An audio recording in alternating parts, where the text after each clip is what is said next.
And welcome back to another episode of SDS. You're here with myself, Fuad, the host this week. And of course, we are here for a Premier League roundup. A lot of action to get into. We got a lot of 3-point collectors. Liverpool doing their thing. You got Arsenal collecting points. You got Chelsea. But before we get into all the actions, whoa! I know the host ain't getting interrupted 1 minute in before intros. I know that ain't happening because I know this doesn't happen to Sharky. Can I introduce the table before guys introduce themselves? Say no more. Go ahead. As I said, we have 3-point collectors. Now, the first 3-point collector of the week, as you can see, sitting right next to me, a man who qualifies for many nationalities. But we know him as star player. Ladies and gentlemen, welcome back. Thank you. It's been a while. It's nice to be back. Been a couple weeks, isn't it? Been like a month and a bit. Yeah, welcome back. I'm so happy. In your rightful place as well. Needed this. Vice captain. You got the job. This is, you know what? This is actually a vice captain's table. And sitting across from you, another vice captain and another 3-point collector. Yes, sir. Thank you. Liez Bouzidi is in the building. Thank you. I'm not on here often as a 3-point collector, so when I am, I need my recognition. Fairs, I was going to bring it around into that, but you know, he wanted to jump the gun. I'm like, hey, relax. We got to come to you. And of course, sitting next to you, we've got everybody's favorite Iraqi. Faisal is in the building as well, ladies and gentlemen. Sorry, the only Iraqi. Yeah. Hey, the only one we know. The only one we want to know. You know, you got a trim as well.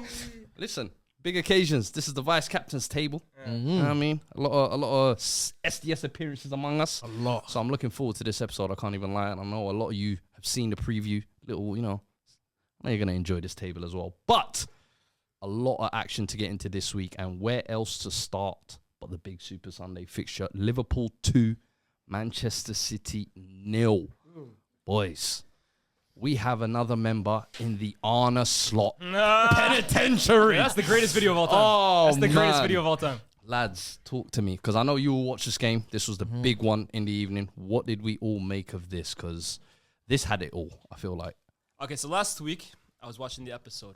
You were on it, I think. Yeah. Sharky didn't want to take a stance on a certain team. He didn't want to come out here and put his balls on the line. He didn't want to say those words that we've all been thinking, feeling. Are you going to say it? I don't know. But me, personally, I'm not Sharky. You know me, I say how I feel. You're not second. That's what I'm saying. I'm putting, it's got to be said, guys. Go on then. It's over. It's over. C'est fini. Finito. Khalas, it's done. It's a different languages for you guys as well. Manchester City's Premier League title hopes. Yeah. Done. They're done. They're not winning it this year, man. I know we all kind of have this dread inside us. We've seen City over the last 5-6 years win leagues when they've kind of been trailing earlier in the year. They make these comebacks. They go on these huge winning runs, typically around December. But this ain't the same City team of the last 5 years. It's a harmed City team. It's an injured City team. It's an aging City team. And I think this is one hill too heavy. 11 points behind this Liverpool team, who are absolutely purring. Yeah. They look far beyond even the likes of Arsenal ahead of them. City, for me, it's a top 4 thing this year. I think they're going to make it. I'm not saying they're not going to make that. But winning the league, look, they've won 4 in a row, man. They can't win it every single year. And eventually, Father Time catches up to a lot of players. I think there's been poor recruitment. There's been injuries. I get all that. But this year, man, it's over. It's done. When was the last time we saw City look this bad? Not with Pep, certainly. I haven't seen it with Pep. I haven't seen it with Pellegrini. I haven't seen it with Mancini. I was going to say, I mean, can you? Five losses? Well, now it's 7 games. 7 games without a win. That hasn't happened. I'm not trying to count the Champions League. That hasn't happened since like pre-Sheikh Mansour. But I'm talking even like. That's what I'm saying. So it's not been done. But in terms of like, okay, how bad they're playing and stuff like that. I don't think they have been convincing though in games. Even the games they've won. No, they've been poor. That's what I'm saying. But in terms of when was the last time they were this bad? For me, I agree with Faisal. I think it's before the Pep era because even Pep's first season, when he came third, the underlying metrics and all that stuff, they were flying. They were actually really good. The 19-20 their when Liverpool won the league, their underlyings, again, were still good. This year, I think it was Carragher the other day who showed Manchester City's chances created against big chances conceded. And every single year, they're like plus 60, plus 70 on aggregate. This year, they were -1 before this game. And also the distance covered as well. Very, very low compared to the previous seasons. Bro, it looks very, as you said, it looks very, very different. But last week we were here, we sat down and said, No Rodri is an easy excuse. It is an Ruben easy excuse, Diaz yeah. is an easy excuse. Yeah. But fam, we have to start talking about conversations about the players who are playing. Erling Haaland, can you manager please too. be more involved? Pep Guardiola, he looks tactically today. Yeah, it's the first time I've seen him tactically outclassed in all metrics of the game, bro. Yeah. Bro, look better, stronger, fitter, Faster. faster. He's looking for another word there. Hungrier. Hungrier, more committed, More determined. more determined. Same thing. Just think same words. He don't know the words though. But like, it just looked completely different. Did you guys feel off even their starting lineup? Bro, When I this- saw felt- Martinez Nunes and Bernardo Silva on both, I went. Well, I don't know Bernardo if I was really- playing more deep today, but here's the thing. I've watched City the last few weeks. I was at the game against Feyenoord. I've been watching them. It's different players here and there, right? Gvardiol, he was rested today. Stones didn't play today. Diaz came in. Ake came in. But for the most part, it's the same setup. You're still seeing today. It was who? It was Bernardo and Gundogan playing in the middle. What's his name? Rico Lewis on the right. Nunez on the left, and then almost Foden, Haaland is front two. That's out of possession. In possession, they change it. But it's the same shape. It's the same approach. Honestly, it doesn't Here's really the thing, matter though, at this if point. it's the same shape and it's the same approach and it hasn't been working for 6 or 7 games, as you said, when you see that team sheet as a Liverpool player or as Arne Slot, immediately, bro, you must be licking your lips. Because if you're seeing Rico Lewis right wing, you're seeing Gundogan at 33, 34, forming a double pivot with Bernardo Silva, who wind can blow him, as far as I'm aware. I just felt like that was a setup to failure. To change your goalkeeper in a big game like this as well, last minute. I think that actually don't know worked in their favor, What to the be situation is with Edison, and you could say maybe it worked in their favor for this game because Ortega isn't a bad I think he replacement. played really well. But I just think in terms of Saved like a it's lot a of good statement chance, game to kind of make it, and I just thought, I don't know, it was almost like a setup to fail. And then almost on the other end, you have to look at it from Liverpool's aspect, how they took the game to them, because I felt like that almost gave them confidence from minute one, and I've never seen City make so many self-induced mistakes. Like, you could say Liverpool's press was brilliant, but I've never seen City look this scared almost as well in a game. Forget scared, they could barely string passes together, especially within that first 30 minutes. That 30 minutes, I don't know. could've been 4-0. Bro, it should have been. The 1-0 scoreline was so, Van Dijk missed two Van Dijk missed wide open two. headers, Gakpo had a chance. Luis Diaz had a chance. Salah had a chance. The first 30 minutes, bro, it looked like men versus, forget kids, babies.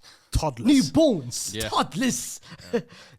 It was crazy, but I want to give certain people for Liverpool. Let's start with Liverpool, and then we can start talking about. Before we even get to Liverpool, I was going to say, I want to talk I some think more on City, in I Man think City City. and Yeah, talk on some same. more of the individuals, because I want to talk about Erling Haaland, for example, who obviously everybody talks about as this killer that he is. And so often I've had conversations with Cams where he said, oh, maybe he needs better service. I have the team same needs to play better. conversations with him. You know how I feel about Erling and I've always said, I hear that to an extent, but in some games, I feel like great players or big players, what they do is when their backs are against the wall, you look for them for individual. They create their own brilliance.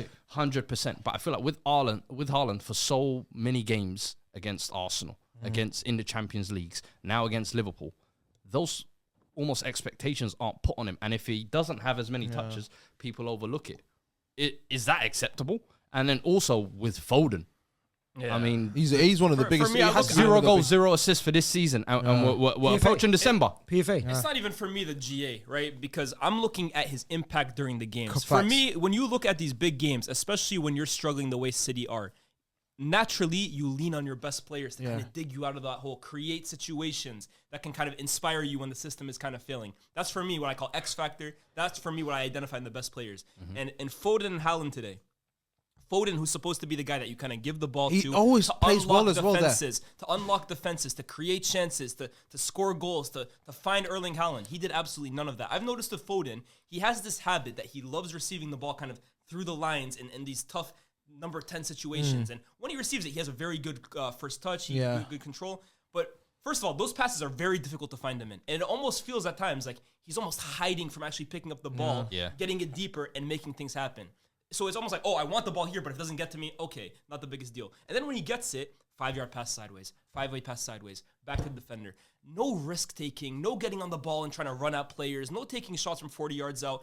It's just too passive. And me, I said it today, I have a big issue of star players who are just naturally passive footballers. Yeah. You want your best players to get on the ball and make things happen. And with Foden, it often feels like he's just almost happy to kind of go with the flow. Last season, I didn't see that, but this year, it's back to bad habits. And the problem is, he's 24 now. Yeah. And you might still say that's young, but he's been in this team now since he was 18 years old. We've given him time. He showed us last year that he's capable of big moments. And this year, it's especially disappointing because when you show us that and then fall down to this, it's like, Is that I a almost blip? feel like fooled. Like, I almost feel like that was just like a little blip in your career now. Yeah. Exactly. Do you think it's just a confidence thing then? With Foden in particular? Because the gap between this year and last year, we always say confidence is like the biggest PED in football. But is that the difference of this season and last season? It definitely does have a factor in it. I do think his confidence has been shot because beginning of this season, he started off the bench. I don't know if he was injured or not. And even when he came, to be honest, he's had a couple good Champions League runs.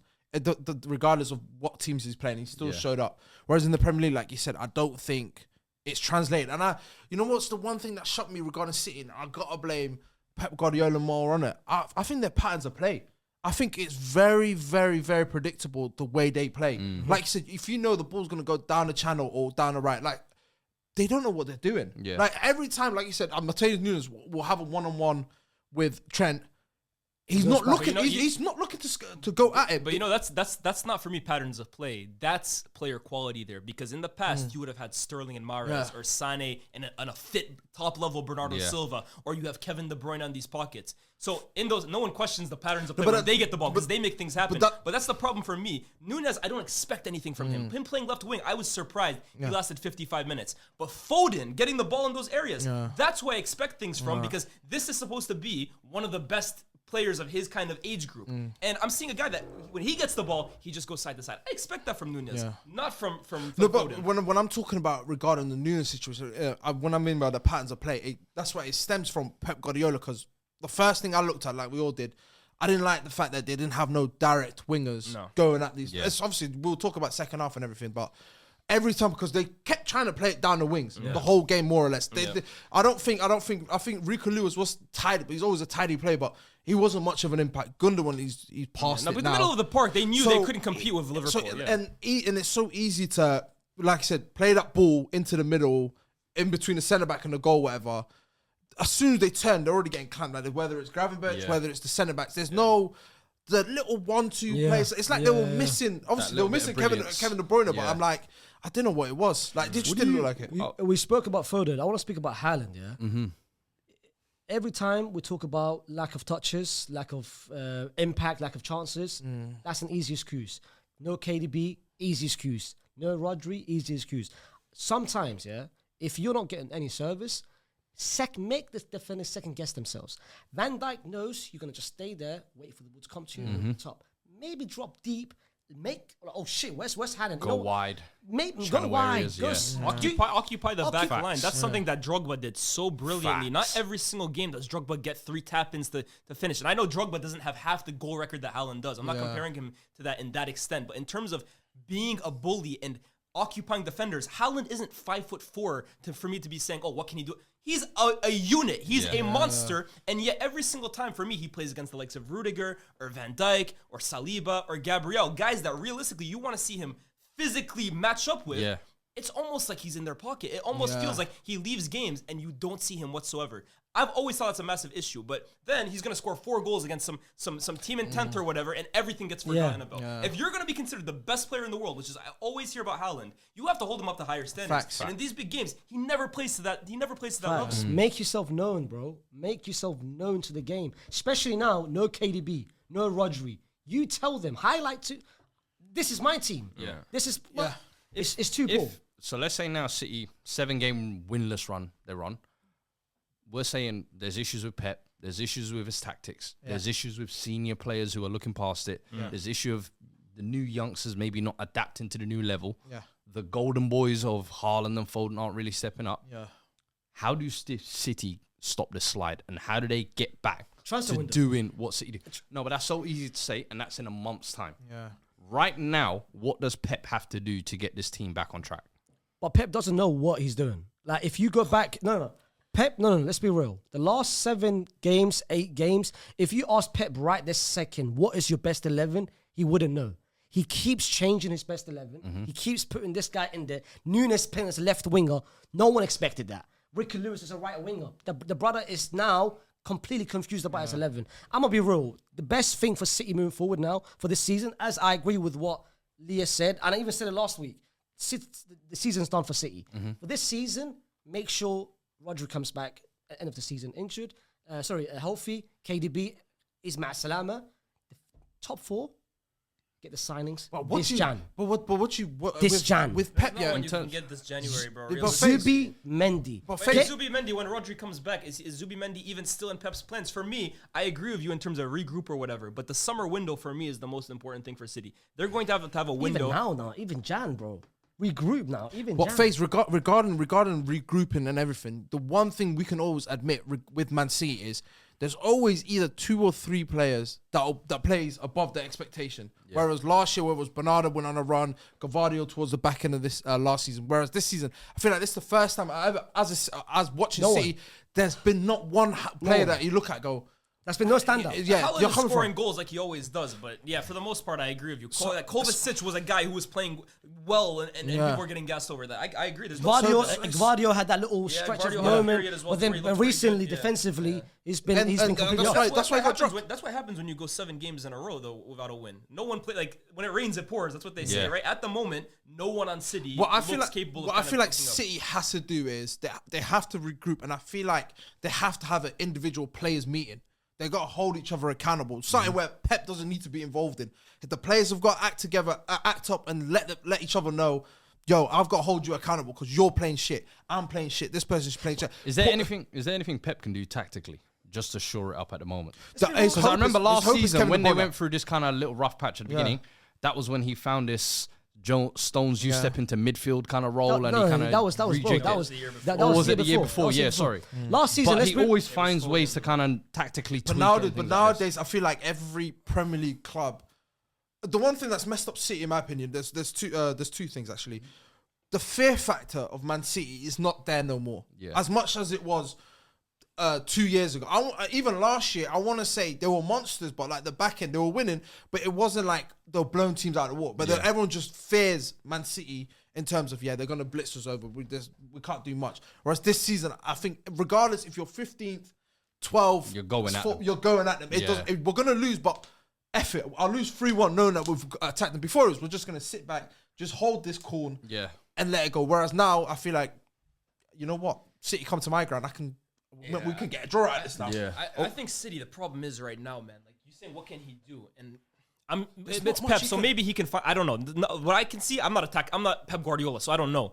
But I'm looking at this very similarly, and I'm not trying. Okay, the difference here is Pep Guardiola is one manager, David Moyes is the other. So let me make that very clear. I'm not comparing the two of them. But I remember when United, we won the league in 12-13, and the following season under David Moyes, it was a massive fall off. And yes, part of that was you were going from Fergie to David Moyes, but another thing was the players who had been so big for us the year before, the Rios, the Vidiches, the Evras, the Fletchers, they all just kind of fell off, bro. Physically, they couldn't run anymore. And it became a case that, Van Persie still scored goals here and there. Januzaj was really good, but we needed to wait till the next season then to bring in young players, get those guys out of the team and rebuild the squad. So, yes, Haaland is going to score them more goals. That's going to get them over the line to make top 4 this year. But in terms of finding a solution that can get them back on track in the Champions League, maybe compete for the FA Cup, I don't really see a solution like that, bro. I think this is going to literally be a season they just chalk off. And bro. even you were talking about regarding the Man United situation, a lot of the factor regarding that was age. It wasn't at the end of on the physical decline. But age and Even physical now- decline even for me now is the there's a same. bit It's of hand in age playing hand. into For it. Bernardo, KDBs, the Bernardos, I the Kyle agree. Walkers. Exactly, but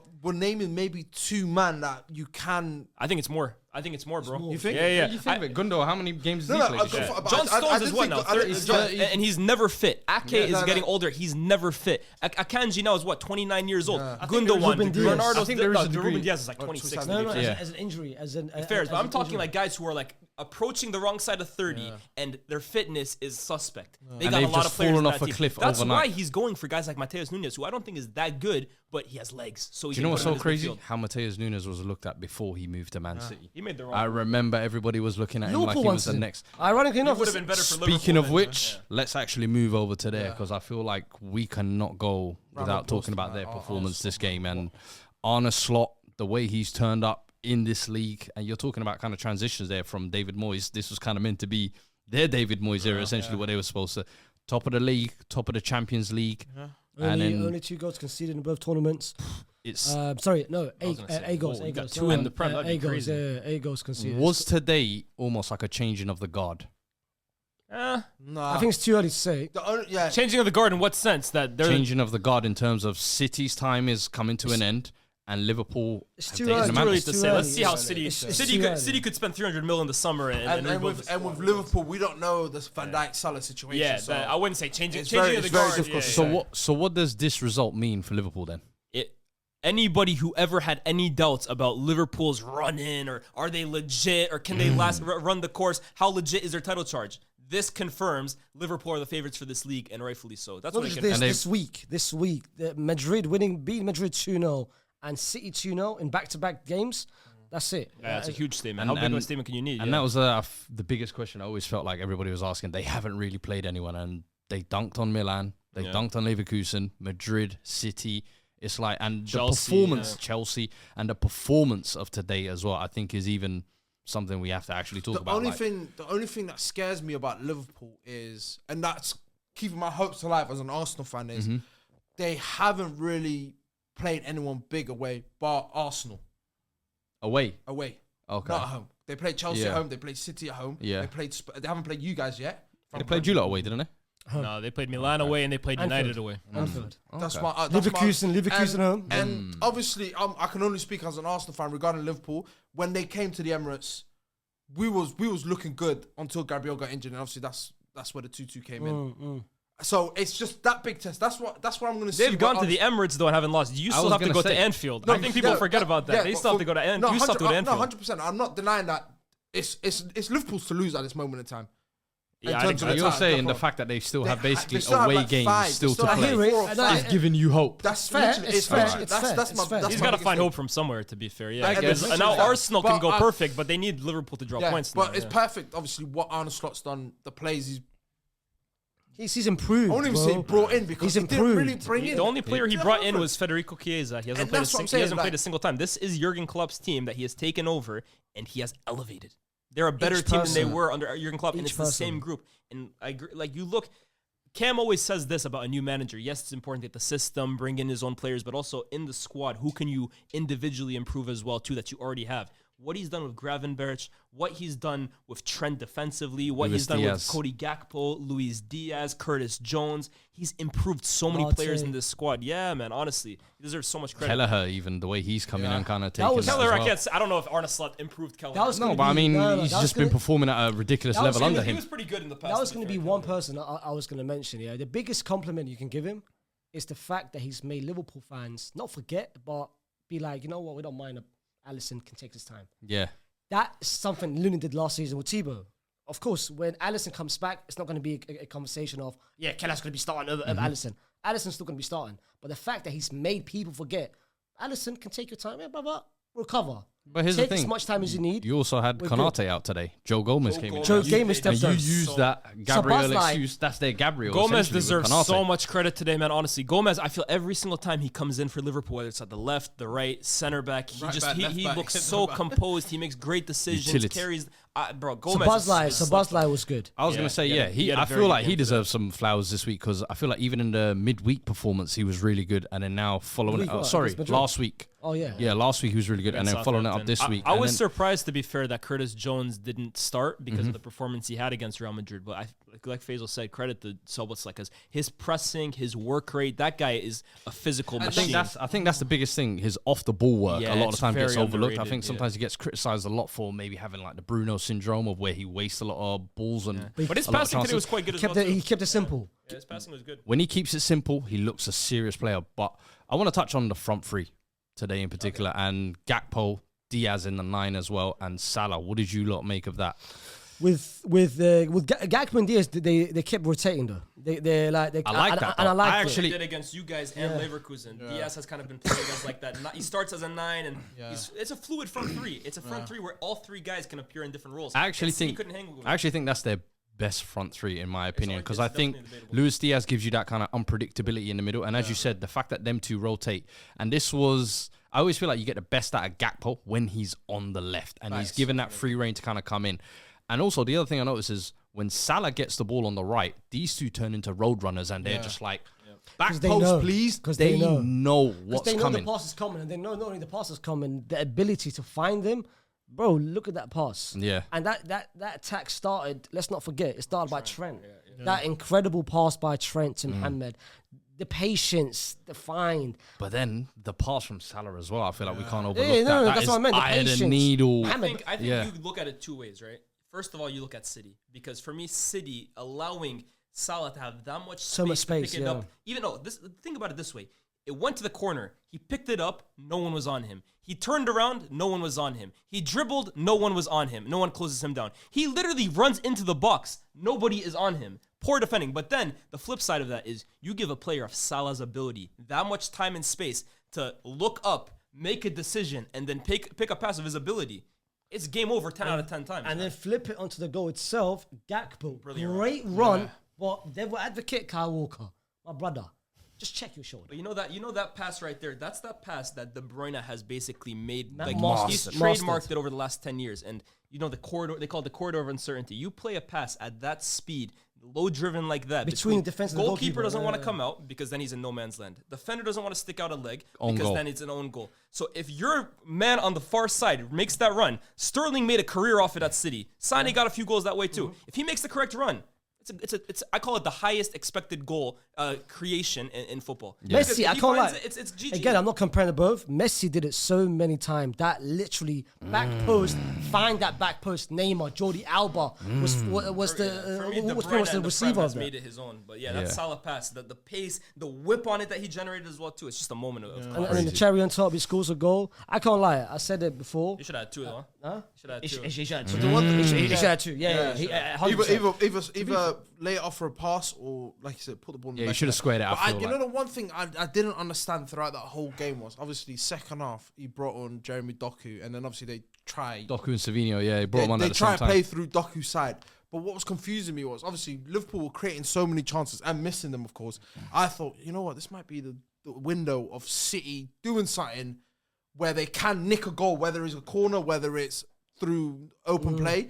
And I was like, so when is he looking to bring on De Bruyne? Because every single time I'm like, the last 20, I said last 30, I was like, this perfect time for him, last 25. Because they had the majority of the ball in the second half. And I was like, you know, they needed De Bruyne to come in. And what really, really annoyed me was, it's the moment that Mohamed Salah scored the penalty, it's brought on Jack Grealish and Kevin De Bruyne when the game was done. And I looked how I went. De Bruyne did more in 10 minutes than Foden did the entire game. I didn't understand, bro. I couldn't fathom it. I sat down, I was like, why?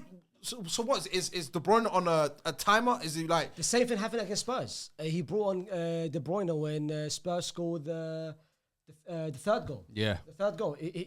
Too late by then. It's too late, bro. Yeah, it's way too late. I was late. like, are you not trying to salvage something? I know it's a poor form. I was like, are you not trying to salvage something out of this game? Quickly, on the topic of what can Pep do differently, he did mention that he liked what he saw from Jack Grealish kind of playing in he played more centrally this game. He said he sees that maybe as something that he can do going forward.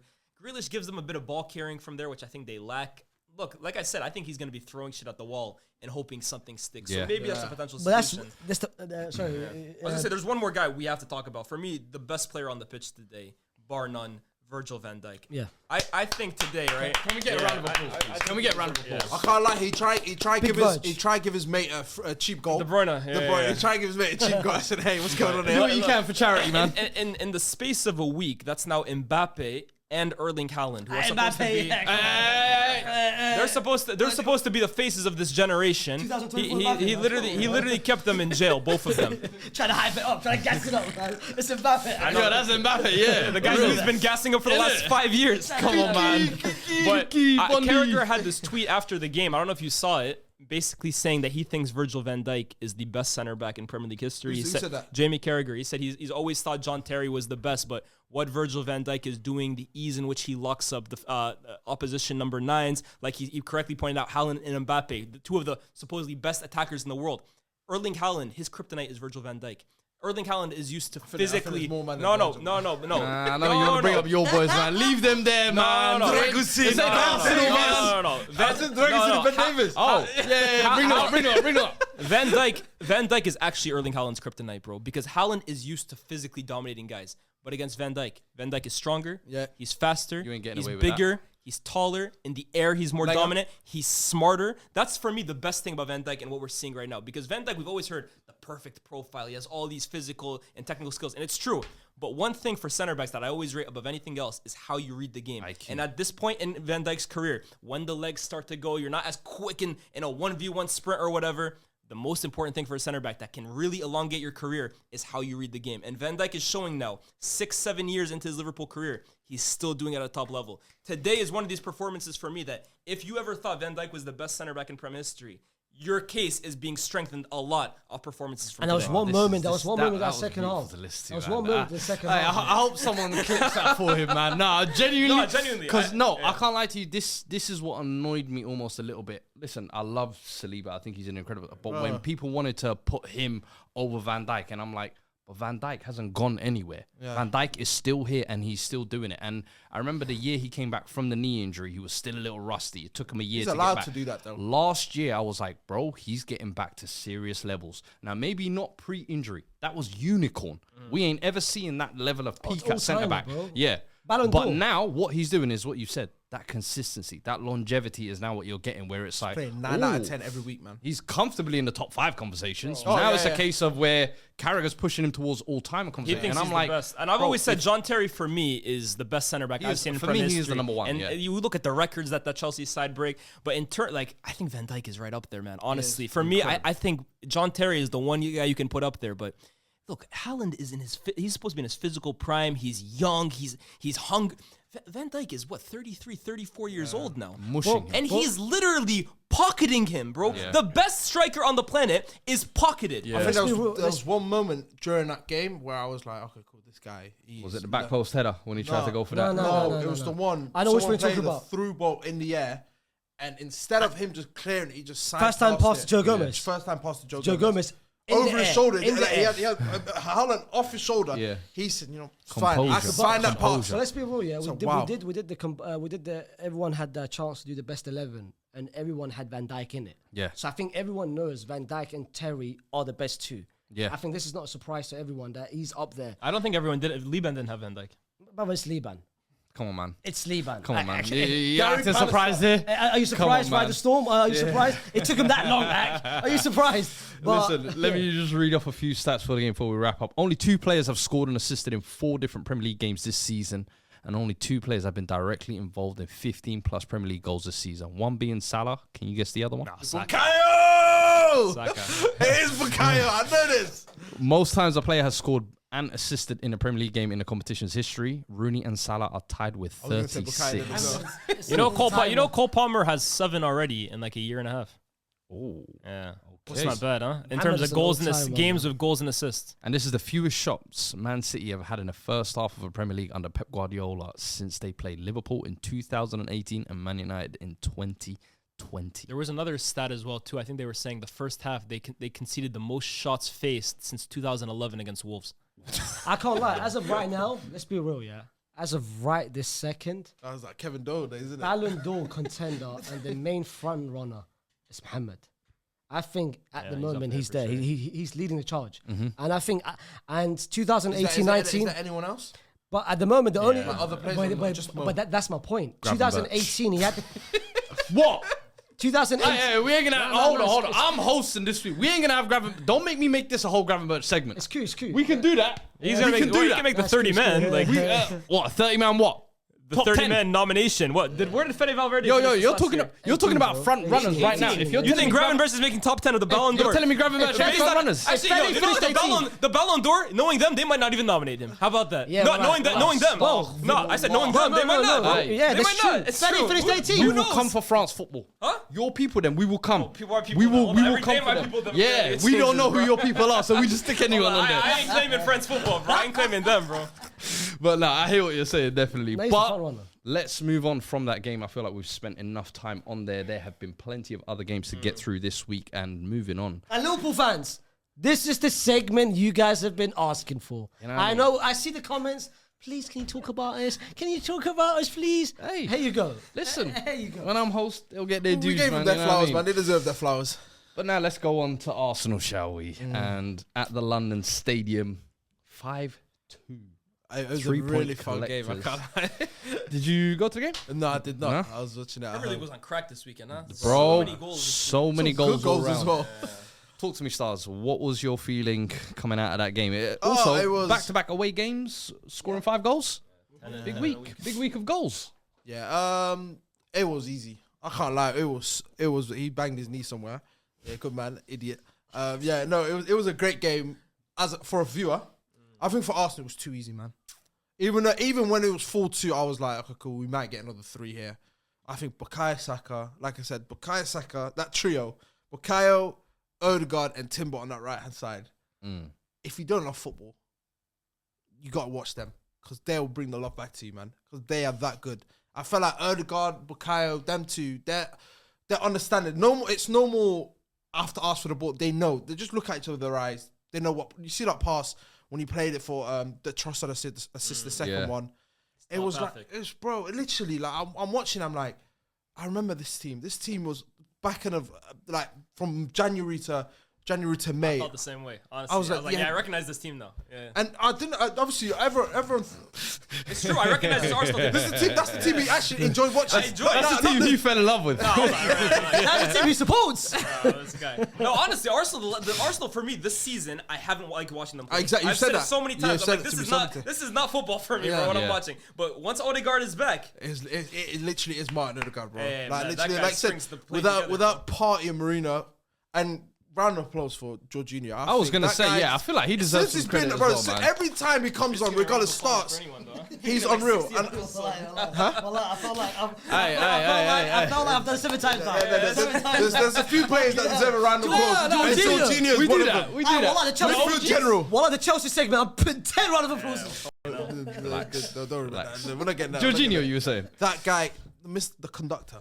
I wish he was like 27, 28 because he's levels above a lot of midfielders that we've got. I thought, you know what, Partey has had an amazing season, but every time Jorginho comes in, it's like the football that you love watching. It just ticks. We know we're always going to have the ball. There's always going to be good chances. And what I've loved since Odegaard's been back is finally our wingers, where it's not Bukayo, but more on our left-hand side, they take chances getting into the box now. Before it was literally...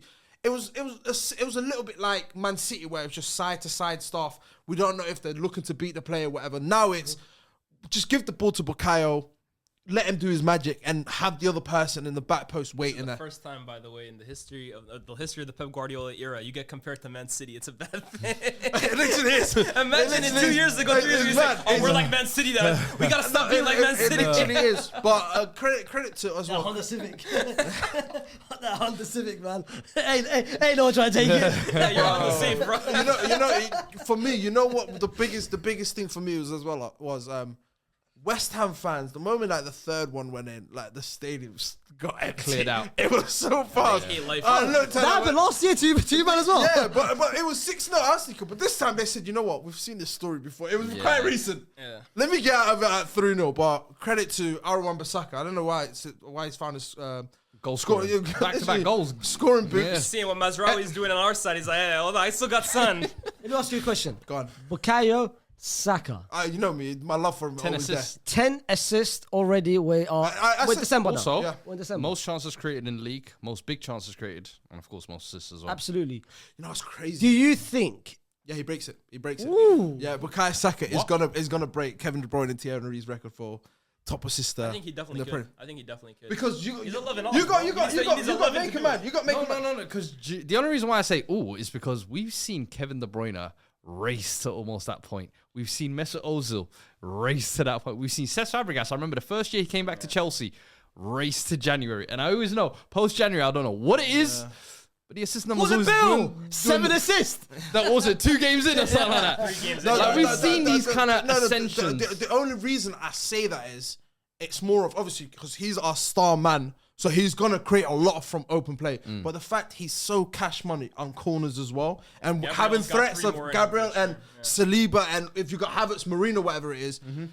He can get you another 3-4 corner because we average more or less like I would say 6 to 10 corners a game. I feel like he's gonna get cash. Arsenal score off a set piece every 2 games. That's basically That is nuts. And you're Every telling 2 me, games, Arsenal scores a set and piece. how many games have we gone? How many games have we gone in now? Like 11, What, 12? in the league? In the Yeah. league. What are we on now? 15 games. 13 games. we're about 13 13 games Bro, in, yeah. we've got what, another That's what I'm 25? saying. You need 11 assists got another in 25 25, games. bro. I think Saka could definitely do it. He- But I can't lie, I- those haywans out there who keep saying, "Oh, 10 assists, half of them is set piece." I know it's only 3. 3 of but them are fam, if corners. it's easy, how about your players does it? Literally. Forget. I think Gabriel, by the way, Wallahi al-azim. Can we talk on him? Wait. Can we talk Yeah, on him for a yeah. second? You're right. You're right, brother. You're right. You should have saved the applause for Gabriel instead of Jorginho, bro. No. We're doing too much clapping now. I don't like this. Yeah, when someone says it, no, because I said it last year. Sergio John Terry Ramos. That's who he is. I said it last year. Yeah, Sharky decided to tweet it from his basement in Qatar. Yeah. Yeah, that 5-star hotel basement. He said, what did he say? He tweeted, he said, "This is the best set piece of all attacking time." threat of all time. That's illness. I can't lie, that's illness. Wait, He don't speak for all Arsenal fans. wait. But that is actually where I want to go, because I feel like it's almost become cash money at this point. Yeah. It's almost like you see Arsenal line up for a corner and everybody's just checking, where's Gabriel? Because we know where this is And going. we've got 6, And the 5, amount of 6 times, plus. and this is the guys thing, there. you've got a team full of size, but some way, somehow, he's always the one. Literally. Where does he rank in terms of all-time threats? In the Prem or In the ever? Prem, I want to talk about, because I've always had John Terry as the number Yeah. one. I think he's got 41 goals from That's set what I'm pieces. saying. I can't put him ahead Is of he John. entering that territory though, where it's like definitely. John Terry, I Ramos? think he- The only thing that I'll give Gabriel over John Terry at this moment in time is, I don't think whenever there was set pieces all the time for Chelsea where you're like, oh, John Terry might get it. Yeah, No. because you had Drogba there. Well, So- yeah. Let's not forget Gary Cahill as well. Yeah, Gary Cahill. fine. Gary Cahill's a real box Hey, crusher, bro. don't forget Branislav Ivanovic. Factos. Exactly. He had a But few- he had a with few. Arsenal, like you said, Cahill though. Hey, Cahill on Cahill set pieces. will score some clutch volleys as well. bro. Yeah, Yo, 100%. Cahill was crazy. Cahill was a shooter. I can't lie. like it's, as you said, I've never seen set pieces where everyone's like, you know what, Gabriel might put his head on this. Yeah. And you don't really get that. Like the last Arsenal player where I was like, oh, cool, clutch defender that scores goals was Koscielny. But this guy, I don't know what area or I think, in territory fact, he's reaching I it. think he just surpassed Koscielny. I think it was Koscielny or 20, one of the two. He's now officially Arsenal's highest scoring defender ever. Allah. But I think it might have been, I can't remember if it was Koscielny or Tony Adams.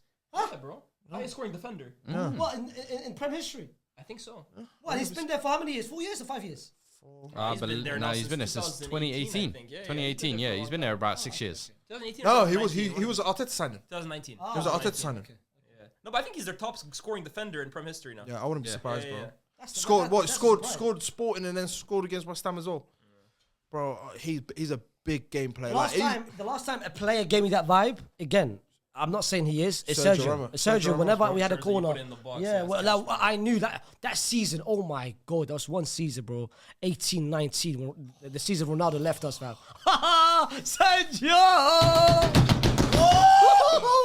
Hey, don't get me excited. That season. All these goals hiding these defensive stinkers, man. Yeah, that's a Ramos specialty, bro. Anyways, let's talk about This is the Bukayo last time I Saka, want to bro. see Lias Bouzidi Let's on talk my about table. Bukayo Saka. This is the last time I want to see Lias Bouzidi on my table. Six Yeah? defensive errors, I and then want- the After this performance is episode, good I want now. another 6-week ban. Send Hasib. him back to Yeah? Morocco, Word from your Algeria, captain. Egypt, wherever he came from. We are not having that type of slander on this team. Yeah. Let's talk about the two guys for Arsenal. Send him back to huh? Asia, fam. I know that ain't what I think. The actual Asian. You were gonna say, let's talk about two guys. The two men for them, Odegaard and Saka, man. Because look, like I said with City, you can have teams that are playing well, teams playing poorly or whatever, but you always lean on your main guys. And for Arsenal, there's no question about it. It's those two, Odegaard and Saka. And Saka for me is like, he's like the knife, man, honestly, in terms of like the knife through butter. Like he's the one who finishes off attacks. He's the one who creates the chances himself sometimes too. And this season, man, honestly, I think it's actually going under the radar how good he's been. Like, I think Saka is having an underrated, like how good this season Hey, you know what I've been loving about Saka? There's only Salah for me who's been better than Saka this year in the Prem. I'm gonna say that. And the right now. maddest I thing think is, he's I the only remember one. you. He's the only one. I remember you giving stats that what was it? Saka's highest shot creation, highest Chances created, assists. Bro, it's mad. Like the way you was talking about Mo Salah, rightfully so, and Saka competing or even being high in that aspect. Obviously, I know Salah has been more I wouldn't even say because Bukayo actually has been. That's what I was gonna say. I think with Saka, Both have been. So why do maybe you now think- Odegaard coming back in is kind of maybe But taking that Odegaard, little. you know what it is? Odegaard is more the conductor, man. For me, Yeah. you were saying Jorginho. He makes the whole for me team is, tick. Yeah, he's the one. People talk about Odegaard. the heart as a and soul of this he's club. He's really the guy who strings everything together. Yeah. He's the glue. But in terms of just the guy in the final killer. third that you give the ball, not only just the killer, but also holding up the ball, taking on his man, staying 'Cause that's what I was wide, passing, thinking when- playmaking. You look at that goal that Trossard scores, and it's brilliant from both of them. But Saka, for me, does so well in terms of getting it, giving it to Odegaard, going to get the ball back, playing it. But then you have Odegaard too, who's the guy who's playing, who can play that dinked pass like Odegaard, man. Literally. Guys, It's a crazy 1-2 punch right now with those two. And regarding that as well with Martin Odegaard, it's like, you know, like before we had Odegaard, it's like you knew certain players on our club didn't have that pass. They don't see it or they won't give it. And with Odegaard, like you said, Saka already knows. Yeah, because he knows and if he knows the Odegaard's not ball's there, who's coming gonna play him perfect. that? Yeah. So that, Can I say just one moment that happened in the game? I don't know. First half, I think first half, the Declan Rice where he fouled Paqueta fairly, so easily. The referee was, bro. Imagine this is Declan Rice, clear view on it, and he calls it a foul. And that's where they scored a free kick from the Emerson one. credit. Yeah. credit to That Emerson, free kick though. was crazy. Just to wrap up on this as well, what do we make of West Ham? Because I feel like at home, that type of performance, they've been Oh, a little bit cheeky, It's fam. weird. shocking. It's Also, weird as well because that's your boy. That's the reason why I never gassed him up from La Liga, fam. I gassed up hella man from La You know, Liga. he used to be a goalkeeper. Yeah. Lopetegui. Yeah, He was he a was. goalkeeper Yeah, for yeah, you yeah. guys. Like, or he barely played. But that's the reason why. Third choice, Donny. That's the reason why I don't gas. I didn't. The moment he came to West Ham, I didn't gas him up, bro. How long left for him? Bro, he But should it's weird. he should have been gone Christmas. yesterday, No, but a he's year out, ago, he's out. a week ago, a month ago. Remember, a week before that, he not went to making St Christmas. James's Park and won 2-0. Yeah.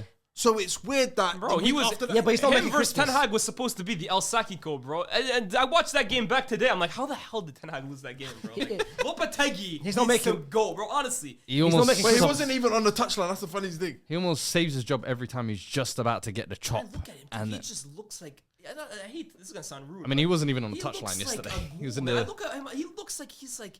There's no energy to him, bro. With Lopetegui. no enthusiasm, No enthusiasm. no bro. energy. He's not making Christmas. I don't He's think missing that bit of spunk. Bro, he has, Pause. that's not. But, He's missing that we oomph to shall. him. Let me actually read out a few stats from this game. Actually, Jurien Timber won more duels 7 and won more fouls than any other. Arsenal player versus West Ham. As an Arsenal man, yeah. Great player. I want. Talk to me about No, Timber. not even. I want to give you the floor on Jurien Timber because I know how much you love him. Please. Bro, Ben White, No, I feel so sorry for him, man. Ibiza, Mallorca, Magaluf, Dubai. Dubai, Malta, Cyprus. Find a new home and find a way to stay busy because you are not getting your position back. That's how I feel. I feel like what you said there, the trident that you were talking about there, It's- that's the trident you used to talk about with Ben White. But I feel like going forward, he has a good pass, but it's not always consistent in my opinion. With Timber, there's just this bit of quality that he is able to bring. It's similar, like, I can't lie to you, what I feel like with Mazraoui. Yeah, And maybe facts. it's the Ajax school of learning or whatever, where either foot comfortable, They're just technically proficient. super comfortable, any area of the pitch, left back, right back, up front, playing 1-2s of Saka, playing 1-2s of Odegaard. Yeah. It doesn't matter He's just what a I'm quality doing, footballer. I'm giving you an 8 out of 10 minimum. And I just feel like he is a lock in your team now. And the fact that you didn't have him last year and he's coming in this year, it Off an almost feels ACL, like bro, a new it's- signing. Yeah, it's true. And that's the other thing as well. Often ACL, so often it takes like a year for these players to finally These find their ACL form. injuries are Mickey Mouse these days, man. I can't lie, bro. They don't hit no more, Hey, man. you see Atlanta? No, they're nasty. They're on something else. You get an ACL, you're back in 3 Bro, months. that's what I'm saying. These ACLs, they're Mickey Mouse these days, bro. No, I can't like certain man don't come back from an ACL, man. Certain man that takes time to come back from an ACL. You sound like you're speaking from experience. Nah. Certain man we'll talk about very soon. Yo, West Ham have now conceded 5 goals in the first half of the Premier League for the brother. first time. They've now conceded more goals than any other top side in 2024. 68 for this calendar year. This was the 9th time that the Gunners had an XG of 3 or higher in the Premier League game in 2024. And Arsenal have scored 4+ goals in consecutive Premier League meetings with West Ham. The first time a side has done this back-to-back games against an opposition in the competition. Yo, you lot are breaking some records. Do we think they're the best 1-2 punch though in the Prem? Odegaard and Saka. I think they are. Yeah. You can't even look at. I can't even look at Liverpool. No, no, At It's one point for me with De literally Bruyne Salah. and Haaland, but right now, who's the best 1-2 punch in the Prem? Mohamed Salah, fam. Nah. You know what I was gonna say? Maybe you could say. You know what? Yeah, the fact that he assisted himself last week, I hear it. I thought he was being. Wait, hold on. Was that not like a play on words? I thought you were being he serious. intercepted it and threw ball into I thought he was himself. being serious. Wait, you just misspoke. I was saying maybe Palmer and Jackson. Trent Mohammed. It's not really a 1-2 punch for me. For me, I like Palmer that, and yeah, Jackson, Palmer I could and say is a Jackson. Palmer 1-2. Jackson. But I think. But Trent Mohammed But I said a do couple think times. the older guard It's and tough Saka. to be right back and right winger. Like, The thing is, they've only had what 3 games together so no, far. but this we've seen season. it 3 years Yeah, now. we've seen it. My 3 face, years. you're right. Him and Bukayo and Saka as well. Those two. Kyle and Saka. But let's move on to the next game, shall we? And that is Chelsea 3. Up the chair! I was literally waiting for that. Chelsea 3, Aston Villa. Chelsea! 0. And this is now Aston Villa 8th game in a row without winning in all competitions, by the way. So we need to talk on them a little bit as well. Oh, trust me. We shall. But Chelsea, Mr. Chelsea over here with his hair on the line this season. Talk to me about what you've been seeing. I'm seeing Enzo scoring. I'm seeing Jackson scoring. I'm seeing green. Chelsea are having a good time. I'm seeing green for certain brothers. Because trust me, the green's coming very soon. But now, Chelsea, this game, I felt like this was the best game of the season. In terms of the MVP for me goes to Enzo Maresca. And I think this game clearly showcased what he can do, not only when he's got everyone in his hands, tactically changing things around. We'll talk about certain players, but not only that, closing everything for West Ham. West Ham's biggest strength. You mentioned Villa. Sorry, Aston Villa's biggest strength is how they play from the back, building up with Martinez, Pau Torres. Both goals, the first 2 goals, came from their own mistakes. Cucurella on the left-hand side, very great goal, very great game, assist. But Nico Jackson, left-footed finish, but he looks like a man full of confidence. That goal would have never happened last year, the year before. Even at Villarreal. And it looks like now, whatever ball that comes inside the box, he's finishing that. More confident. The second goal, Enzo Fernandez. What a performance. But I love the fact that he put Caicedo as a right back, because we saw him invert a lot in the midfield. Yeah. So before we kept saying, who's the best pivot? Is it Lavia Enzo? Is it Lavia Caicedo? Is it Caicedo Enzo? The fact that we all saw 3 of them all together, and whenever Chelsea had the ball, Caicedo would go in the midfield, and it felt like it was Lavia. It felt like like City last season with 3-2, and 3-2 was Caicedo, Lavia, and then Enzo and Palmer a bit more advanced. It was perfect. It worked to perfection. Is that something we should see more this season from Chelsea? Yeah. In terms of, obviously, with Reece James having his injury issues, Malo Gusto's form has been in and out 100%, this season. Because Caicedo in the final third is better when he gets the ball. Malo Gusto, so many times this season, whenever he's that final third, he doesn't have the ability to find that. He's got a right back lacking. Yeah, exactly. But Caicedo this season, not only has he, for me, he's been Chelsea's best player. And this game, Cole Palmer won man of the match. Great goal, by the way. That third goal, very good goal. Yeah. But for me, Caicedo was the man of the match. Defensively, closing up spaces, going forward, that second goal, he managed to find that pass to Cole Palmer. Great performance. Shout out to certain players. Neto on the right-hand side. Alhamdulillah. You've been asking for him to start Prayers ahead has been answered. Alhamdulillah. What? Madueke, when he came on, got the assist? My brother. That's all Cole Palmer, bro. That's all. I'm just saying. That's all Cole Palmer. I'm just saying. And assist is an assist. It doesn't matter how it happens. They all celebrate on FPL. Y'all make me sick, man. Continue. Cucurella had a very, very good performance on that left-hand side.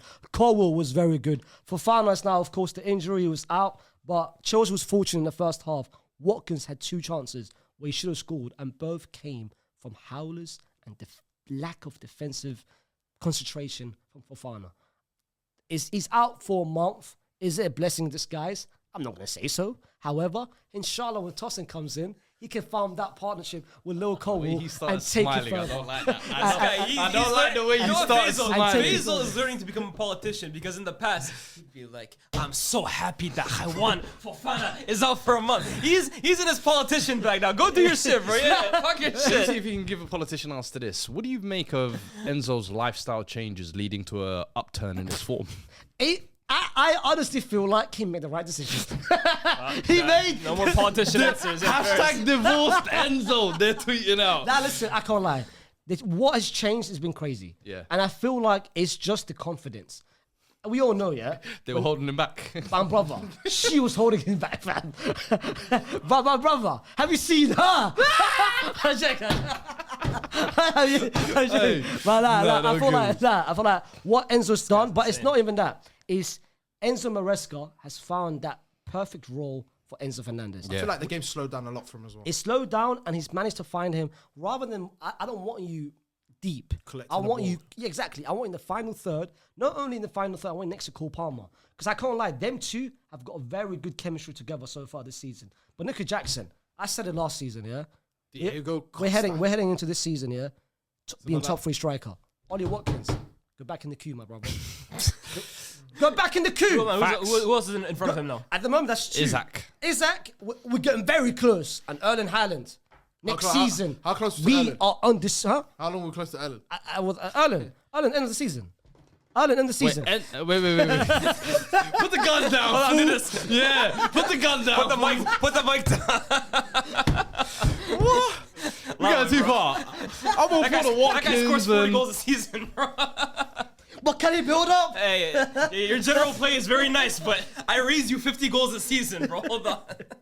But nah, it was the best this season. The best performance so far from Chelsea. Like everything went to perfection. Liaz, do you think Enzo deserves more credit for the job he's doing at Chelsea at the moment? In terms of he's got them joint points with Arsenal. I think joint goal scorers as well. Yeah, and everything to a T. Is goals for, goals against, all that. And of course, Arsenal maybe not in the same vein of form they were in last year, but I feel like Arne Slot is getting a lot of credit for the work he's done. But Enzo is just like, oh, Caicedo, oh, Palmer. But I don't feel like Enzo actually in particular gets a lot of credit himself. I agree. I feel like a lot of the time we talk about Chelsea, Cole Palmer, Jackson, but I feel like people forget that it's a new manager who has little to no experience at top level, who's come in and in 5 months done better than I thought Pochettino did all of last season. Now I was a critic of Pochettino last season. I think I was one of the few because everyone was saying, "Oh, Pochettino, look at the squad. He's got issues." I was never a fan of Pochettino. I've never been a fan of Pochettino in my life, anyways. But at Chelsea, I wasn't a fan of the job he did, and I thought it was the right decision to move on forward. And what Maresca has done, I think he's just maximizing the squad's strengths better than Pochettino did. Facts. This Chelsea team, for me, bar Liverpool, and I would even say they're close to Liverpool in this regard. In terms of playing on the break, in transition, Scary. this side is as good, if not better, than every single team in the league. When Cole Palmer picks up the ball in those positions, Enzo picks up the ball in those positions, and he looks up and he sees Neto running, he sees Nico Jackson running, he'll see Madueke running. Those brothers can go in transition, man. And I think Maresca deserves massive credit because this squad is built to kind of play that kind of football. I think under Pochettino, you didn't see it as often. So give him credit. Look at the amount of goals this team scores when they're on it is crazy. And on top of that, let's go back to start the season where everyone, before Enzo Maresca came in and when Pochettino got sacked, everyone was saying Chelsea is a mess. No one can come here and do things very quickly. I'm not gonna lie, I was one of them. It would need where to- I was thinking, bro, there's too many changes. I thought you've had Potter, you've had Pochettino, you've had Enzo. Now you're bringing in a manager from the Championship who, as you said, doesn't have much experience. So I'm like, all right, let's see what he can do, I guess. But I thought it was going to be more of the same of last year. Maybe they just flirt with the Champions League spots, but they eventually fall. I did not expect them to be doing what they're doing this year. But I think to be fair, I think they will end up in Champions League spots, but I don't see them going the next level in terms of, which is okay. No one expects them to challenge for the league, but I don't see that either. The thing for me with Maresca Could they not and Chelsea, be even like a little horse though? Nah, I don't. Like what Liverpool did last year. No, I don't think they'll reach I think that. they're gonna be comfortable in top 4, but to reach even like get Liverpool nervous at any point, I don't think so. And for me, the big thing is I still am yet to be convinced by Chelsea in games against the bigger sides. I think that's for me. If I had to be critical of anything, I think the record against the big sides this year hasn't been excellent. I saw them come to Old Trafford. But it's been I good, didn't think they were that great. But it's been good in terms of performances. Liverpool, I can't lie. Liverpool, they should have at least got at 1 point from that game. I didn't think they were great against Liverpool. I didn't think they were great against were, Liverpool. bro. They had patches where they were good. They had But they're patches. talking about team. I didn't really think they did. What was that team? Why did your picture change like that? I didn't because he looked at it I and don't we might think- not watch the same I game don't as him. think Chelsea threatened Liverpool enough in that game. I don't think they threatened United enough in that game. I know the City game was very early on, so I'm not critical at all about that game, but I didn't think that they did enough in that game. Against us, Arsenal they was were a not amazing. decent game, but I just think against the big sides, like, look, you can be great against the smaller sides, and Chelsea have done an amazing job. But to win the league, you have. Let's not do smaller side. Aston Villa finished fourth last season. When I say smaller sides, I mean Brighton beat you, man, fam. Sure. Smacked you, man, But around. that's why also we're not winning the league, bro. I we're hear not you, even I close hear to you. it. I don't know I'm why saying you brought Man that United to this I'm conversation being as well. critical. I'm being critical in terms of to win the league. He's saying, can there be a small, a little horse? I think they're a step away from. I think they're a season away from that. Experience as well too is a big thing as well too. But They're young. My brother, what did Jose say, man? Listen, we're some more little hoes. Nah, but that Chelsea team was We different, need to bro. drink the milk. Come on, that Chelsea side, you could tell they needed a top number 9. They needed a had a midfielder. core. They had Eden Hazard, who was really young still, but he was at a good level. But I mean, They you had- look at this Chelsea squad. I feel like they've pretty much got everything in between. The number 9 was the question in the summer. Nico Jackson's answering For those me, it's questions. experience. And I it's think the they just need to goalkeeper get position, older, which bro. I think is the real weakness. It's the only weakness. But I can't lie, just going back quickly on Enzo Maresca. Mm-hmm. The best thing he did is he came in straight away with honesty. He came The in clear cut, the clear communication. He's ruthless. I like that. ruthless. Like I want you. Like your gaffer, what he's coming. We'll get to him shortly. I want you. I don't want you. Sterling, my brother. I don't want you. Yeah. I don't want your existence in this team. Mm-hmm. Sancho, I can see what you're doing. Noni, I love what he said about Noni pre-game. It's like Noni will do a lot of good things, but I'd like to give Neto a chance on the right hand side. Clearly, he's been watching El Face. This is what El Face has been telling him to do. His ass is not watching. Not watching Elways. My brother, next interview, he's going to be calling Haywans to people. He's watching their But regarding Enzo as well, the one thing he's definitely done is bring confidence in players that lacked it, the stability behind it, and also cleaning up the defensive mess that that was self-inflicted. Yeah. I don't think I've seen that as much this season compared to Pochettino. Yeah. And for me, the biggest credit I'm giving him is last season it was generally Cole Palmer's team. Whereas this season I feel like he's gone away from, obviously Cole Palmer's still the main man, but he's not like There's they're other not heavily relying on Cole Yeah. Palmer to be the creator, the goal scorer and everything. This season they're like, we can get that from Neto, we can get that from Caicedo, Enzo, whether it's Lavia, Jackson, obviously Jackson especially. Even the players that come off the bench, Mudryk has had some decent cameos. Conference League, yeah. Joao, what do you call it? And Kunku. And Kunku's moving like Wilt Chamberlain in the Conference League, bro. Yeah. That dude is putting up Wilt numbers, bro. And I swear, this is the best. Yeah, for real, I for feel like real, with for Chelsea, especially also real. with, Hattie every game, fam. Bro, you move like Messi in there, bro. with the Chelsea players as well, I feel like they're generally actually happy playing with each other. Yeah. Before last season, like you said, like you've seen as well, There seemed to they be were a sense fighting of for figuring it out. penalties, Yeah. the free kicks. Yo, I want the ball. Why are you being self? Now they're very unselfish. Like, you know what? You're in a better position than where I am. I'm gonna give you the ball in school.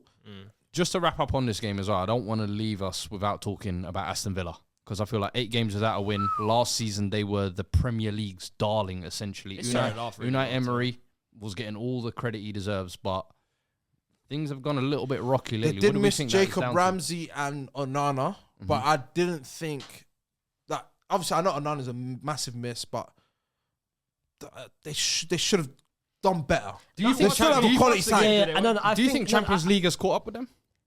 Yes. You can flip it both ways. You can say it has, but at the same time, in the Champions League, them men are doing very well in the Champions League, bro. Yeah. Correct me if I'm wrong. I think they're top 4 in the Champions I League. don't think so anymore because they not lost and drew anymore, their I last don't 2 think. games. They lost to Oh, they lost to who was it? Bologna and they They're drew due to Juve, yeah. No, they are top not. 8. They're top 8. Are sorry. No, they're 9th. No, they didn't win their last 3 games because I think they 'Cause drew they to lost Bologna, they lost Bruges, and then Yeah. they drew to Juventus. But this game, Enzo Maresca just counterpunched everything Unai was trying to throw. And the thing is with Unai thought he came and Pochettino was the manager. He thought, let me just play my game told him bare cool, my man. game plan, Yeah. and it will surely work out. My brother, Enzo Maresca knew exactly what Unai was trying to do. I know you're trying to give the ball to Pau Torres, and Pau Torres is going to be the main. It's like watching Barcelona with Kubasi or Liverpool with Van Dijk. Van Dijk is the first person in terms of the build-up. My brother, he said, whenever Pau Torres gets the ball, Nico, I want you to pressure him. The next person after that is usually Digne, because Digne is very involved in that build-up. Tielemans sometimes is very involved. McGinn sometimes is the main focal point.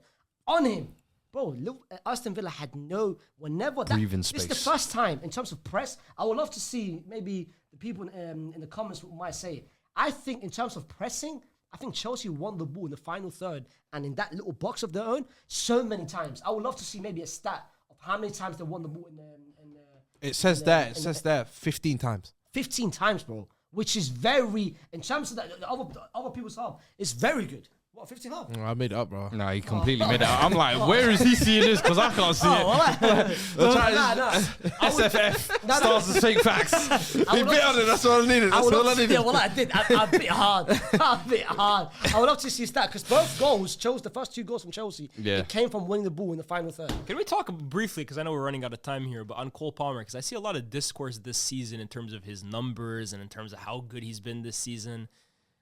Where do you guys kind of sit on that? Because me personally, I feel like it's starting to be overblown. I think people aren't actually watching Cole Palmer's performances this season and the way he's being utilized compared to last year, and they're just looking at blanket numbers compared to last season, which I always thought was an anomaly. I never thought Cole Palmer should be judged on the numbers he got last season. I agree. And now people are looking at him. If he doesn't score 2 goals a game, he's not at that level. And fair enough, people can say, well, that's the level Salah's at. But they're different players. They execute different roles. Regarding that, though, Lias, I feel like a lot of that is also on Chelsea fans using the argument of his GA and his stats to point out, okay, they'll come from. Yeah. But he's better than this player and that player. So it's more. But I think he can be considered better than. I've never really had a huge stance on this, but you can think he's a better player than this guy, even if he didn't. Like last year, okay, he had better stats than a lot of guys. Facts. Now he doesn't have. So what? Because he has less stats now, he's not better. Yeah. For me, I look at the same thing as Jude Bellingham last season. He had a role last year where he was playing higher up, closer to goal, which was always going to get him those numbers. But I never looked at Jude Bellingham and said, okay, he's now, in my opinion, a GA he machine. has to score 30 goals a year. It's unrealistic. I don't he's think not that kind of player. My only issue with Palmer, I think, has been in more the bigger games. The against big the top games. sides, The where big I've been games. like, I don't feel like you've been, whether it's either used right or whether you've kind of grabbed the game by the scruff of the neck. But I've said that's also fine because last year was his first full season. He's going to have teething problems. He's going to have years where you need to adapt and, rise your game. It's the Youngsters development. For me, bro, you go through ups and downs in your careers, you know what I mean? And especially early on. And I'm like, if he has dips, that's fine. Yeah. But then also, if this is happening 2-3 years down the line, we can see a pattern there. But at the moment, it's a case of, I don't think it's a problem. It's the Odegaard phase for me. I do think there is an overblown of if he doesn't score in every game. Yeah, that's the way I'm seeing it. I actually think the Bellingham example is actually a good one. It's a very good example. Last season was once in a lifetime. But this season, he was being used as the only focus point of Chelsea's attack. This season, as you mentioned earlier, they've got so many options. I looked at his heat map from both seasons, right? He was actually playing. Now he's almost playing everywhere across the midfield, across the front line. He's coming on the left, coming on the right, coming deeper. Last year, his heat map had him so close to goal off that right-hand side, and he was popping shots from outside of the box, popping shots from inside the box. So maybe as well too, it's utilization, and now the goals are being spread out more. And if that helps Chelsea win more games, isn't that more important than Cole Palmer having 30 goals a season? It's like Jude, bro. He's been pressing right back. He's literally Look at this. He was man-marking Balde. I watched him against Barca. I watch you guys. Don't worry about that. I've been tuning into Elf's streams here and there. Come on, man. Moving on from that game anyway. Let's move on to the red half of Manchester. And let's move on to Ruben Amorim's Old Trafford debut. 4-0 against Everton. Lias Bouzidi. I know you've been waiting for this day for a long time. The floor is yours, brother. Certain guys, if they had their way, we would still be under a different manager watching the offside against Garnacho 3 years ago. Name and shame. I've done enough naming and shaming. We're a happy, united community at SDS now. Leave that in abs. We're a happy community. We're playing happy families now, yeah? I'm not happy with abs. But everything else is good. Go ahead, continue. Sorry. No, I was going to say 4 points off top 4, tied for second on least goals conceded. Watch out, Faisal. What can Amorim salvage from this season for United? We're in December 1st at the moment, still another month to go before the January window. I think when Ten Hag was almost in his last couple of weeks, you were looking at this as like this season's a write-off. It's pretty much done for. I was saying that was Forget about it. Yeah, I was saying that was the case the longer we kept him. Yes. But I've always thought, like when Amorim came in, I was telling Levan, I said, the season is still salvageable. There was 20-something games left to play. 25 games, yeah. And I'm not saying we're going to make top 4. I'm not getting carried away here. I want you to, though. The top 4 every single season in the Prem, it's always the least shit of like a group of 4. Fully agree. So you look, United now have gone 5 games in the league, I think, unbeaten. And now they're 4 points behind top 4. We haven't been great in that run. We drew to Ipswich last week, but we're there now. We're within touching grasp. I still think, look, we play Arsenal in midweek. We got some tough fixtures. It'll be a long process. But I've always said, right, and I've been consistent, every manager United have, The key word for me is identity. I prioritize with a new manager, especially the first year, show me an identity, show me a setup that I can get behind. Those performances will be there. And then, as the years go on, you add quality players to that identity, and the results are there. Facts. Ten Hag, I always felt after 2 games in his first season, scrapped his identity, went for short-term results, and it was never the same after that. One thing with Amorim, and it's yet to be seen whether he's an overwhelming success, how well he does at United, but in 3 games, he struggled against Ipswich. And instead of scrapping the system, let's go to 4-3-3, counterattacking like these guys love to play, he doubled down. He said, no, I'm going to keep the ball even more. I'm going to prioritize control even more. I'm going to stick with my guys. I'm going to stick with this system, and we're going to ride through the highs. We're going to ride through the lows. Yeah. We might lose. We're probably going to lose to Arsenal midweek, if you ask me. My personal opinion. Yeah. But it's not the end of the world, because at least I know we're going to lose playing a certain way that I know every single game we're going to go after. And in a year, it's going to look a whole lot better than it does now. I was really impressed with this performance. I was actually happy with the second half against Bodo Glimt, and I think certain players are thriving in it. And right now with Amorim, I'm very, very happy. What has impressed you the most about him? Because we haven't had you on for a couple of weeks to get your even like perspective on this. But what has been the thing you're most looking forward to about having him on board, essentially? I think for me, his prioritization, how he prioritizes control. He wants to keep the ball. The first thing he said is, this team doesn't keep the ball well enough. Yeah. They lose the ball way too much. And it's true. Under Ten Hag, I always said it's like a basketball game. We lose the ball way too easily. Now, look, we still have flaws. I think in transition, we concede too many chances still. But at least on the ball, I'm seeing this team string together 30 passes at times. And we had 70% possession against Bodo Glimt. And you might say, well, duh. But I haven't seen us control games like that for a very long time. So right now, the thing I'm enjoying the most is we're prioritizing keeping the ball. Even if we don't do it, the priority is keep the ball, and let's see how we can hurt teams that way. Boy played well. Who's that? Amad Diallo. Do we want to talk about him separately? I feel like I think he deserves 2 it. assists. Well, can we give him a stand? You know what? I'm cashing in my applause for Chelsea. You said you was going to give it to 10 players. Get out of here, man. Get out of here, man. Go back. Enzo Fernandez. Enzo Maresca. I'm cashing in my 1 applause. Fair play. That's what everyone should do. You get 1 applause. I'm cashing it in for Amad Diallo. I love this guy, man. Honestly, he makes me so happy watching him play football. Why do I feel like every United fan, it's almost like their long lost son? They They see him kicking. Look at my son! Oh that's how my I feel, god! honestly, that's how I feel. No, but like you obviously you have got young players in Garnacho, Kobe Manu, but every Man United fan has a soft spot for Amad Diallo. You know what, It's similar, I feel like with you guys with Saka. No, but And you I know don't what? Here's the wanna- difference. no, They love Obviously, he's one of their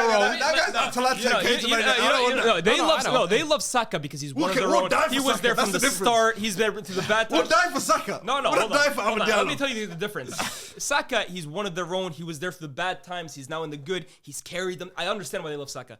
We love Amad because we've seen this guy in the doghouse for the last 3 years while we've signed Anthony and Sancho while he was at the club. We spent over 100 million combined, almost 200 million combined on those two while he was there this whole time. Guess what? He's better than both of them combined, bro. I'd rather have Amad than both of those guys. And look, we don't have a great side. I get that. But with him, it's so refreshing because he keeps the ball. Facts. He's direct. He likes dribbling players. He has a tenacious side to him. Did you see this game? The way he presses from the front. he was a Don't dog. get a loose touch around Amad Diallo. Don't make a loose pass around. Hey, he's on that shit, bro. He's on their ass, man. I just love Amad, man. For me, it's all about Both getting. came from that. Yes, bro. And Yeah. it's like, I personally think, look, having players like Rashford, Højlund, Garnacho, Bruno, those guys are numbers guys. They get goals, they get assists, and that's important. You have to score goals to win games. But guys, the ball doesn't magically appear at the feet of these guys by magic. You have to play well to get them in those positions to start with. And Facts. I'm a big believer. Get the best footballers on the pitch. Those guys will improve the way you play. Guys like Amad, guys like Kobe Menu. Today, even Joshua Zirkzee. Look, I've had my qualms about him, but one thing about him, he's a good footballer. He wants to keep the ball. He's got a good footballing IQ. Try and get as many of those players on the pitch together, and good things are going to end up happening. And I know it's just Everton, but I was impressed with today by a lot of those guys. I'm happy. No, but you got to kill what's in front of you at the end of the day. I feel like a lot of the times it's so easy to say, oh, it's just Everton. But if you went there and drew 1-1, which previous years, if I'm not mistaken, United would have walked away with a result like that, where they're losing against them. But Zirkzee 2 goals today as well. What do you kind of make of that? Do you hope that this is kind of a Kickstarter for him? For me, it's not about the goals. The goals are tap-ins. I don't really care about the goals. I'm looking at his overall play. And today, he wasn't playing as an out-and-out number 9, which I think he was under Ten Hag and under Van Nistelrooy. He was part of this fluid front three between himself, Bruno, and Rashford, where All three of them are interchanging positions. Xerxes picking up positions on the left-hand side. He's playing up front. He's making runs in behind. He's playing guys in behind. He had this nice pass to Ahmad, which he should have finished. And I think that if we're going to see the best of Xerxes, that's where you're going to see it. Because His pre-assist for Rashford's second goal. Yeah. That great touch to Ahmad, where Ahmad passed it through to. that's what I'm saying. That was a great touch. The Xerxes' best qualities are this. He's a very intelligent footballer. Yep. He has a good touch, Facts. and he's unselfish. Yeah. You can work around that. My issue of Xerxes is I think for a guy that size, I'd like to see him impose himself physically more. And I think it's an urgency issue. I think he plays the game too you know that chill guy meme. He's the chill guy. He's that chill guy Can meme. I give you some hope? Go ahead. Do you know who that was last year? Who's that? Ryan Gravenberch. Yeah, That was the same thing where technically you don't question him. Physically you don't question him. But it's just a case, does he have that motor? And then the right manager comes in, puts him in the right position to succeed. And I think with Amarim, that's what you kind of hope he can come in. That's the thing, because I always say with Xerxes, I feel like it's almost like he wakes up 5 minutes before the game and then starts playing. He's just way too relaxed. But even his machine gun celebration. yeah. It's like he's like, yeah, boom, boom. Relax, bro. Let the thing fly. Show some emotion. I get that's his personality, but I think in the Premier League, you need a little more oomph to your. Yeah. He's like, pew, pew, pew, pew, pew. Let that shit fly. He was the Batista. Facts, bro. And I think in the Premier League especially, you need more urgency with every one of your actions. You have to have impetus behind all of it. But I think today is the best performance he plays for United. I thought he was quite What's good. your question? What? Because I asked Abs last week. What do you think of De Ligt playing in that centre half between the two? Centre back. Yeah, centre where sometimes we see a bit more advanced compared to the other two. This, I think it's a small concern. I think it's a bit of a concern. I think Ads made the exact same points I would have made in terms of, for me, that central center back, you have a lot of responsibility in terms of you have to be playing those cross-field switches, like what Van Dijk does, what Alderweireld used to do, Hummels. You have to be playing those balls to your wide players, especially in Amarim's system in which the wide players are really wide. He stretches the pitch out. You got to find them. De Ligt, I think, at times appears almost like uncomfortable kind of on the ball. Like, he's a little stiff. But you've got someone. He's hesitant. You've got someone that can do that. Who do you think that is? Harry Maguire. I actually, Murray personally, Lisandro. Lisandro is more the line-splitting passes and carrying out back. But in terms of these like The cross-field diagonals, diagonals, it's Harry that is Maguire. Maguire's game. Yeah, I definitely hear that. I'm interested to see too when Euro comes back. Could maybe he be that guy? The one guy I want to talk about though. I forgot about Euro. Yeah, Euro's still coming. Where would Euro fit? Well, then? this is Right centre back? this is where I'm looking at it, right? So I look. Does that mean you drop Hold on. Well, this is where I want to. My next point, right? Left wing back. Hold on. No, this is where I want to go to my next point, right? Because I'm looking at the three center backs, right? And I look at the left, and we have Luke Shaw, and we have Lisandro. Malacia. Left center back I'm talking about. Luke Shaw and Lisandro can kind of play there. And we're going to miss Lisandro for the Arsenal game. Luke Shaw will probably play there. Kobe as well. Boneheaded player. Kobe will be missing the Yeah, Arsenal game of as well. course. Yeah. And then at center back, I see Maguire, I see De Ligt, I potentially see Euro. And I think Mazraoui at that right center back, if he wants, I think he can play everywhere. Honestly, he could play 5 different positions. But I think he's definitely got that for now. I want to go to you now. Because I saw your Arne Slot apology the other day. Arne Slot, Your Honor, I'm sorry. We should have got a rendition of that on here on the pod, actually. Because this is actually where you said it. Let's get a 2-for-1 deal. Yeah. Because I remember you saying earlier this season, Mazraoui in 2024. This is really what you're going for. What, Man United go for Mazraoui. Where's my damn apology for Mazraoui, man? Why? Where's my damn apology for Mazraoui? Right now. Hold on. Can I get the same apology from you on Ugarte? I asked you first. No. Yes. I asked you first. I asked you first. Wait. I asked you first. You will get that after. We want an apology from Arne Slot on the pod, and we want an apology for Mazraoui. Both of them. Mazraoui, listen, he is an akhi. He's a Muslim brother. He's I a Muslim brother. I need it in English and Arabic as well. I need it in English and Arabic. He's a Muslim brother. I can't lie. I cannot lie. He has surprised the hell out of me. Because every week, I'm like, raw, this guy's actually, good, huh? yo! You wish Madrid side of it right back in it. Yo! I can see him. The thing is, it's not about his positioning, it's about his touch, fam. It's football. Yeah. The goal against IQ. the goal, IQ, bud. the one moment that I thought to myself, oh my God, the one moment I said to myself, stud roll out right back. as a fan, I said, yo, I might be in trouble. I might be in trouble. It's what he did, that second goal, that Højlund second goal, that cross, but the touch. Yeah, the first one, Oh my goodness gracious. Too good, but nah, he for me, he's been, you can Trent, I think, has been the best right back in the Premier League. He's a clear Signing of the season? It's a clear second. Signing of the season? It's a clear second. Signing of the I season? want to go. 100% he's up there. 100%. He's up Now can we hear the apology? And then moving on to Slot. He's not second as well. He's not second as well. And then moving on to Slot. I said about Slot, fam. What did you Slot say? first. What you've done, my brother. I wasn't familiar. You slotted the out of Real Madrid. But fair play to you. What you've done, fair play to you. But now you got to say, can you No, apologize? you still haven't said the words, I'm sorry. I'm sorry for being wrong about you, Arne Slot. I'm sorry for doubting you, Mazraoui. I agree with you. No. Repeat after me. Repeat after me. Everybody said I am. factors. I am. Factors. Well, listen, go on, my brother. Ugarte, I still have my doubts. I'll be real. No, I do. Look, Is he he's serviceable. better than... Yes, No, but that's what I was going to say. serviceable is not the issue here. I think we overpaid for him, and I think long term, if United ever want to get back to challenging, Ugarte in my midfield, I don't think is that guy in midfield. Is he serviceable? Yes. Do we need him at this moment? Yes, because he has legs. Do I think he's a great player that we should have, by all means, signed? Not particularly. Yeah. So, I'm still. I said Manu Kone, and after midweek playing against us, I was like, yo, I'm even more sure you lot should have got Manu Kone. So what would your backline be then? At this current moment, well, No, your absolute favourite. Everyone's Everybody healthy. was Everyone's fit. healthy. If you had to with what pick, we have. is Mazraoui not left wing back? That's why I'm like, yo, Mazraoui left wing back is just so perfect. But you know what it is? I want to see Ahmad play as a 10. I really want to see that. So you're gonna push him a little bit. Yes, but also I have. But you to- can even do yeah. Dallo. Yeah, potentially. It's tough. We have a lot of options there. Yeah. We do have a lot of options there. Lissandro, I think he's playing. I think Lissandro, we need him for his ball playing because I think those two wide center backs, they must be able to play on the ball. So Lissandro for me at left center back. I have my qualms about defending wide, but he's needed there. So right now, the guaranteed for you is left centre back, right centre back. Yeah. Well, right center back is a difficult one because it's really, do you want Mazraoui there or do you want to see him somewhere else? But yeah, I could argue that those are the two. And then the central center back, I think, for me, let's see what Euro shows. If the hype is real, then it's got to be Euro. But let's see how he. Come on, mate, bro. He's on loan, bro. Play him. We're paying you guys to play him. Play him, please. Where's the checks in the mail? That I ain't got shit from you, bro. You're behind on rent, bro. Oh, thank But we're paying you. I ain't got a check from you in time, bro. Just to wrap up on this game as well, the XG in this game was 0.79. Yeah, XG hype, bro. I don't know how the hell they calculate that shit, bro. But you lot somehow scored what? 4 out of that. Wait, what? They got 0.79 for United, 0.76 for Everton. Hey, game- Ten Hag get higher, man. The game is about. Bring Ten Hag back. No, but the fact that they What did still Bill scored Russell 4 say? goals. The game has always been and will always be about getting a bucket, bro. Facts. So hold your 0.79 bullshit, bro. Getting bucket American stuff. Buckets, bro. 4 goals. 4 goals to 0. Football here, man.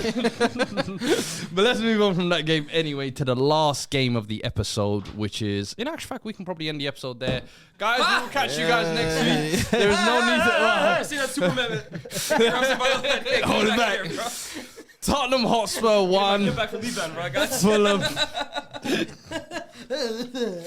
But now we had Tottenham Hotspur 1, What a Fulham club. 1, and brother, London Derby. what a football institution we have here. The most consistently inconsistent side ever. Absolute yo-yos. I don't know if that made sense, but I hope it made sense. I think say that again. The most consistently consistent side. I can't lie, the only person that probably understands that is Faisal. Out of all people. His English is ruined. Yeah. But, brother, where do I start with this team, honestly? I feel like... Huh? Sinking down to his level so he can understand. Yeah, you gotta sometimes stoop to their levels. You know what I'm saying? Yo, Madrid wear white, I wear white. You know, it's all Put your degree on the table. I thought degree. You think degrees matter in life? Chat to him, man. Let him know. Listen, my degrees, I'm hot in the streets. Yeah. Those are the real degrees that matter. What about him in the streets? Yeah, cold. Back then, streets. He's a problem.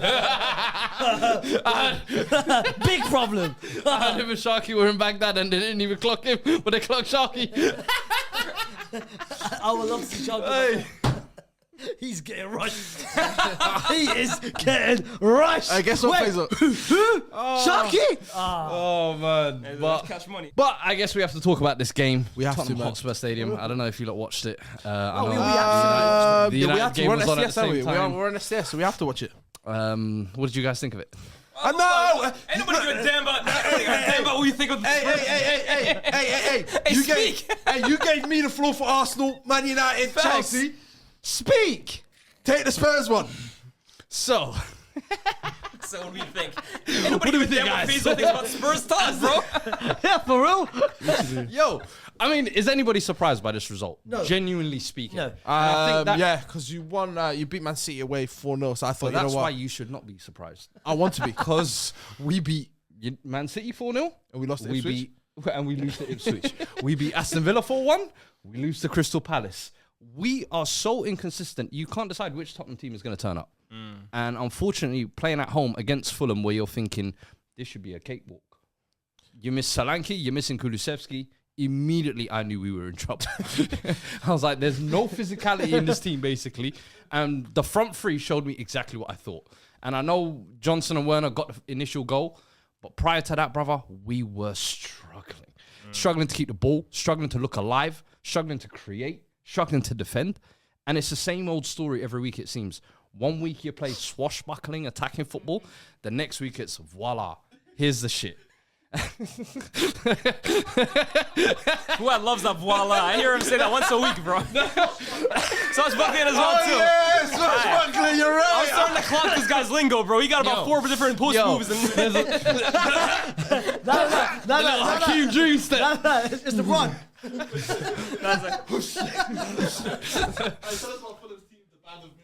Huh? Oh, the band of That's misfits. his favorite Fulham? one too, Oh yeah. man, anytime I talk about Fulham, the band of misfits comes out. Now, I can't lie. What? The moment I never took you serious in life, Wait, me or my club? both. We need to differentiate. both, you both the same act. Is when you let Matt Hummels in 2024 score against you guys. Brother, if you saw the way we cooked him for 90 minutes straight, we put him on a skewer and rotated him 90 degrees and rotated him back. And then at the end, let him walk out the hero. you thought I was dead. I said, huh? But this is Tottenham Hotspur for you in a nutshell, honestly. This entire season, one day we look brilliant, the next day we look like absolute horseshit. And I can't figure out week to week which team is going to turn up. And that's the reason why I've kind of almost, from start of the season, thinking, yeah, there's Champions League hopes here. We might see improvements from last year. Now I'm just like, let's go for one of the cups and let's just, inshallah, for the rest of the Who's season. on 4 for that goal that you conceded? Because that was a great finish, to be fair. Which one? Fulham. I mean, the Kearney goal, I just thought it was a good finish. Yeah. The ball just falls to him. And listen, Fraser Forster, I can only blame his age so much. There's only so much he can stretch. He pulled a good save against Fraser him. Forster, he's pulled a- you know Messi said Fraser Forster had the best performance of all time against Give him? it. That was 2011, Messi 2012. said Celtic, Fraser Celtic. Forster- Celtic. Bro, he said that's the best goalkeeper performance I ever saw. He said he called him like an alien, bro. Basically, Bro, I remember that. You know how And he's crazy that is? been living off that for 12 years. Fraser Forster. We are in 2024, brother. Messi recognized Bro, him. Messi recognizes Fraser Forster. He says the Well, best. you should be lucky you have him. Astaghfirullah, Hazel. The fact I that don't you're think they doing should look this for a keeper in is January. nasty shilling. This is Yeah, you're sitting gritty. with Vicario, man. Hey, shout out Vicario as well, man. Bust his ankle playing 60 minutes on a broken ankle as well. Wait, That's real men. brother. That's real men. Brother, I need you to go back to the game. I have a question for you. I mean, come on, man. I know They you're trying to went- divert. You're trying to paint the picture somewhere else. I don't want that. What? Look, nothing really major happened in this game, honestly. We scored and then they equalized and they got Dude, a man does- sent does- off, and you would have thought at that point Spurs go on and try and go for a winner. Bro, we do what we typically do. Does and the it's like, thing, you know, passive. You know how you said to Tepid. Faisal, Arne Slot deserves an apology, or Ugarte. Do you feel like Timo Werner deserves some sort of apology for this season? Okay, I didn't co-sign that one. I ain't co-sign that one, man. That's These guys are gonna get me mad now. This is what I want. Yep, turn the hat. What did you just say? And explain to me why Timo Werner deserves an apology. I want Because- it broken down as simple terms, in layman terms, so the viewers at home can also understand. So basically, Fuad was a fan of Timo Werner last Shut season. your mouth. Last season, but then he was ass when he played. Well done. Voice is loud. It don't matter. This season, obviously, you wasn't happy with the signing. When he came back, you was like, "Oh." 100%. I'm still not. And he's had some Two decent cameos. assists in 2 games. Fair play. I don't know, the relationship between him and Brennan Johnson is you know when you talk You about said the relationship between them like it was Xavi and Iniesta. you know when we talk about you know when we talk about relationship between Brennan Johnson. hey, when you talk about dynamic duos in the Premier League, the Bukayo Saka's, Martin Odegaard, can we talk about Timo Werner and Brennan Johnson? It's crazy. You know what we call I ain't that? seen this. Do you know what we call that? I ain't seen this since Shaq and Kobe. I ain't seen it since Dwayne Wade, LeBron James, Joe Dumas, Isaiah Thomas. I ain't seen it since then. Back to back GAs, you know? Bro, Man City, Fulham. me sick. We Sick said the to my relationship stomach. between Brennan and Oh, Johnson. that is two cheeks of the same arse. Who's us though? Who's us though? And just big fat ass. Because he's the one that's decided to stick with him every single week, bro. The frustration them brothers give me. Yeah. Listen, I appreciate the goals and assists when they get them. Okay. But let's fat not start doing Australia. apology tours. Arne Slot deserves an apology for a damn reason. Yeah. Okay. This brother, after 2 weeks, you want to give him an apology? Now I'm asking for How many weeks have I suffered? How far back does my hairline have to go before I receive an apology?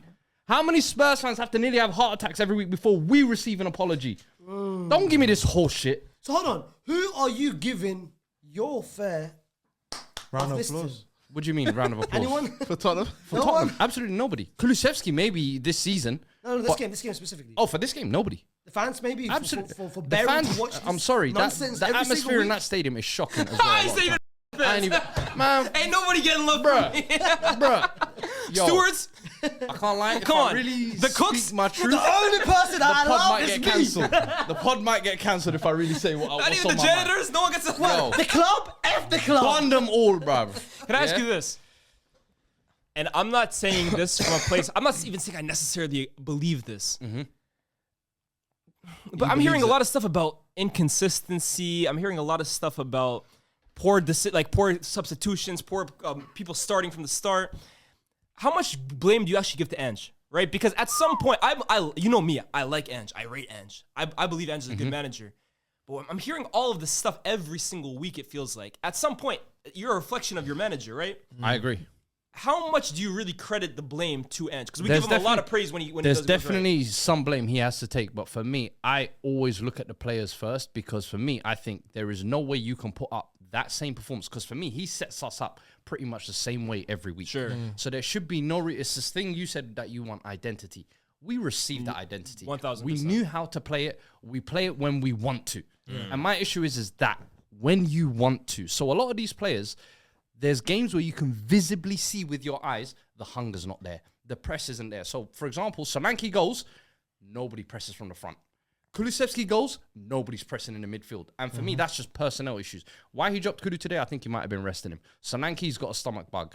There haven't been too many lineup issues per se, I would say. But in terms of the inconsistency, I am laying that at the players' doors. Because there's no way week in, week out, you can turn up against the big boys.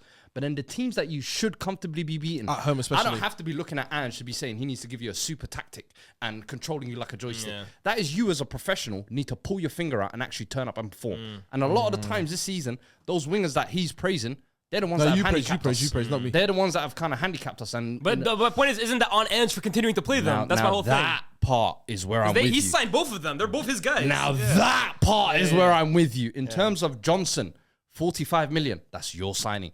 Stick with him, cool. That's going to be the one you die on. Werner, you're the one who extended the loan. Keep sticking with that. And low-key, he's pulled him out of the limelight. But now with injuries, he's obviously put him back in. But those are the issues where I'm looking at Ange like, all right, if you don't fix them wing positions, don't Signings pattern are the up, ones that make or break you. Yeah, it's true. voila. So for me, it's a case that he does deserve some blame, but I'm not letting these would agree. fraudsters I on would the agree, pitch get away with it. Absolutely. Not. Especially when you see the types of goals we're conceding, they're not systematic issues. Then, like the high line, we haven't been caught out that many times. It's been basic crosses where the winger doesn't get closed down, he gets 20 yards of space. Communication doesn't happen in the box, so it bounces between Porro and Romero, and everybody thumbs up. And the Those are cutbacks. individual errors And and, the cutbacks. small basic cutbacks that you're not tracking your runners, you're falling asleep. The amount of goals you can see where everybody is ball watching. Go watch the Hummels goal. Everybody watching the ball, 3 wide open guys at the Wallah, back I post. think I watched your stream like 5 times, fam. Your reaction was That's why I couldn't do the Beautiful. Fulham one today, because I'm like, I'm You not don't letting deserve to you do lot. this. I'm not letting you lot put me through this every week. And I know some people are like, yeah, you can make money out of it. No, that's not for me. I do this for the love of the game. so. What do you love about your club then?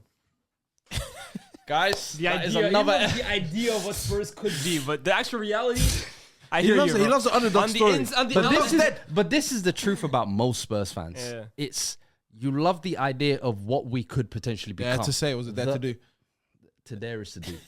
We almost dare to do, but we never actually do the damn thing. And that's the frustrating thing. We're waiting for the thing to damn happen. And it's like, And just come in, and I'm like, listen, I understand Ange's a long-term project. I'm not expecting things even this season for us to be contending or whatever. Different scenarios. You just want a Tottenham, Champions League run. I just You know want what, maybe- Champions League run. Go and do me a nice cup run. Like, if we get knocked out of all the cups this year in bad fashions, I'm going to be looking at Ange. You're the one that was telling me the dreams of, I always win things in my second year. Mate. Win the damn thing. Boss lie. man, You know please what, turn up. Clark? I thought you might be the problem. Because you've been, I'm going to be real. Let's have an honest conversation before we go, like, end it, yeah? You've been watching your club so many years. Yeah, So many But years. you was around for like Ozzy Ardiles FA Cup and stuff like that. That's So he's what- seen his I've team seen win. trophies. Yeah. He's seen black and white No, trophies. Yeah. He He probably saw the Spurs glory days, actually. Yeah. I trust Yo, Who else they got? Ozzy Ardiles. Who else Hey, there? Ricky Villa. extend the ban to Hey, 8 weeks. Hi, Ricky Villa. What you know about Ricky Villa? Hey, what do you know about Ricky Villa? Jimmy Greaves. Glenn Hoddle. You know what I mean? Real men. That's his But you were going to say, generation. I was the problem? You might be the problem. How? I think the moment... Yeah, you're right, Face. The moment you call it a day, and the moment you say, Spurs, ma'a salama. Me and you are not... I'm just a no football more- fan. Yeah. So you think I'm the sole reason Spurs aren't winning trophies? Imagine when you come out publicly and say, today I've decided not to support Spurs. That might be your day, and then you know. boom! That the might be your following day. season, Spurs win the Premier League. I'm back. The whole time I had the shirt on underneath, I lied to you fools, huh? Yeah, suckers. Who's the real winner now? But all in all, let me read out a couple key points from here. Obviously, before you end it, Yeah. Fulham, what credit are you willing I to ain't give giving them? Fulham no credit, man. Bun Fulham, blood. You lot think you can turn up to my ground and play good football? Nah, to be fair to them, they actually go to look your like. and they did play good football. So you think I'm giving them credit for that? You lot can do that if you want to. I ain't doing that, innit? I'm the host. So if I want to, I'll end the show right here. Exactly that. No, look, to be fair now, Fulham do what they do. Yeah. I feel like they're an underdog team. They came there, Yeah. played really well, to be fair. Where are I they think, in the league right now? I think even after they got a man sent off, they could have actually scored another one, and I think Dragusin cleared it off the line. So listen, it could have been 2-1 on another day. We could have walked away with nothing, but I think Fulham below us. Fulham are comfortable where they are. I think this season they've been doing what they're doing with their band of misfits. Of course, adding some more misfits this year with Emil Smith-Rowe, Reece Nelson. Goes along with the brand, but You helped us this weekend, honestly, right? Because that draw, that actually put United above Fulham. So we're climbing up the table, man. and I believe you're how many points behind us? 2? We're 1 point behind you, fool. Hey, we're 1 point behind you. But your next game against Arsenal. But also remember, we haven't been great this season. That next game is We Chelsea. haven't been great. Oh, no. No, it's Bournemouth. Chelsea at the weekend. It's Bournemouth. They got Chelsea Chelsea at the midweek, weekend. Bournemouth midweek, Chelsea on the weekend. What? So next weekend, it's me versus you. Raiola. Thursday. This is me versus do a watch you. How along? many teams do you have, bro? Come, we'll do a watch along here. Me and you. What day? Thursday. Come. This Thursday. Yeah, we've got episode to film as well. I Big roundup midweek. can't. We'll be here. Make sure you lot are there as well. Couple key points from the game. That's the captain. He's making a ladder for the table as well. Come on, man. Hey, listen. Sharky, it's a takeover season, baby. You know what I'm saying? You know what he said? Enjoy Qatar. FCM, SDS. Hey, this is FDS now. That's FGF. Fuad does football. That's what we doing. Come on. Well, every person's leaving. Do you know what's the scariest part for Spurs as well? Just before I move on from them as well, it's our fixtures coming up. I think, as you touched on there, we've got Bournemouth midweek, Chelsea, we've got Liverpool, we've got United in the Carabao Cup as well. We've got Arsenal. Your schedule is January. We got Newcastle 1st of January as well. We got Forest at the end of the month as well. It's But looking the problem with very, you guys, it's not very long. it's not the Chelsea's at home or the Liverpool's at home that I really worry It's the- for you it's guys. the Bournemouth away. Bournemouth away, Southampton away, Yes. Forest away. Those are the games I think I you might fully go agree. over 3. I fully agree. Those are the games I'm really You looking guys at. should be looking at Chelsea like, yeah, come here. That's a chance for us to bounce back from when we lose to Bournemouth, bro. No, man, it's crazy. But Hey, maybe you guys. Chelsea, he ain't licking no lips against Chelsea. hey, come link me I next week. forgot I'm speaking to Mr. Chelsea here now, bro. Come Johnny on. Oh, Minerals. yeah. Faisal When you was Minerals. talking to me about midweek game, I thought you was talking about Bournemouth and Iraola. You're talking about Chelsea. Brother, Hey. I'm the biggest Chelsea fan that might be. Sugar Sean, Johnny, whatever that brother's called. Matisse. Matisse. He ain't Chelsea. Chelsea. Who else? Proper Chelsea. Yes, Alex Goldberg. Are they late? Get out, man. Just before we move on to the FPL, I do want to say, obviously, you guys are playing midweek. Speaking of midweek games, give us a little bit of score predictions, if you will, lads. I know you were saying earlier you're losing, so... Look, I'm in my positive United part now. All you viewers who keep saying my fit, UNIT. Okay, my head tells me I think it's gonna be a lot. I think it's not even Licha that's the big miss. I think Mainu is a big miss in there because in terms of somebody who gets on the ball, tries dribbling out the press, I think we're going to miss him. My head tells me a loss. My heart says we can get away with a draw. I think if we get a draw, that's a good result for us. If we can leave the Emirates with a draw, I'll be very happy. Huh? In case you guys didn't hear back there, Hasib asked him which head. Yeah. Stars, where do you think this game prediction is going to go? I generally think... I encourage the degenerate over here, bro. Oh, which head? No, I think we'll brat them, you know. I generally feel like it's going to be a 4-1 game. Ooh. 4-1. Yeah, I think it's a 4-1 game. Amarim, welcome to the Premier League. Yeah, I feel like we finally... Oh, there's so many of them. Whoa. How many heads? Just continue. All right, man. Yeah, guys, we're at that part of the episode Yeah, where... you know what time of the episode, yeah. No, my prediction, I think we'll brat them, meaning I think we'll spank them. It'll be like 4-1. I feel like this is the first time in a while we'll score first. But the fact that when we score first... They've been scoring early in almost every game, though. That's what I'm saying, against us, especially at the Emirates. I feel like this season, we're more hungry. I don't think they've caught us when we're scoring the 4s and 5s. Even like last season when we was from January to like thingy, we beat them 1-0 away from home, but we were scoring crazy amount. I feel like now they've caught us at the right time. We're hungry, we're angry. Odegaard's back. Odie's back, and obviously Mainu missing, and you know Ugarte, he's gonna get red. I'm gonna predict that. So how many goals? Uno, dos, four. He said Uno, 4-0. Oh, that's just a little too much. He said 4-1. 4-1. So he says 4-1. You say? I think he's gonna be a little more pragmatic. Bukayo is gonna score a brace. Okay. One corner from, I'm not gonna say Gabriel, I'm gonna say Saliba's gonna Oh, score what? a Okay, corner. that's free. And then I'm gonna give Trossard a goal. And then you're saying, I think we can get a draw. Where's it a draw? Yeah, his stupid head. What's going on here, man? So what's your final score? We're going 1-1, man. What is this? Go on, Liaz! Say it with chest. I like how these guys are chatting right now. I love it. 1-1. I love it. 1-1. We're gonna 1-1 draw. We're getting 1 point.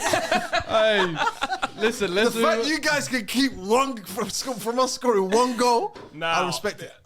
We averaged like 3 goals at home. I think you guys went like 2-0, maybe 4-1. Now we always concede at home. That's the one thing I can say. Yeah. We'll give you a goal. Yeah. But I feel like, yeah. Okay, you asked them two. What about us, bro? Like, what's our Nobody give a prediction? damn what you Your think. opinion is irrelevant in this. Out of here, bro. We will be moving on to the FPL I'm segment predicting now. 5-1. To who? What, Chelsea against Spurs? To who, brother? Say no more. Cool.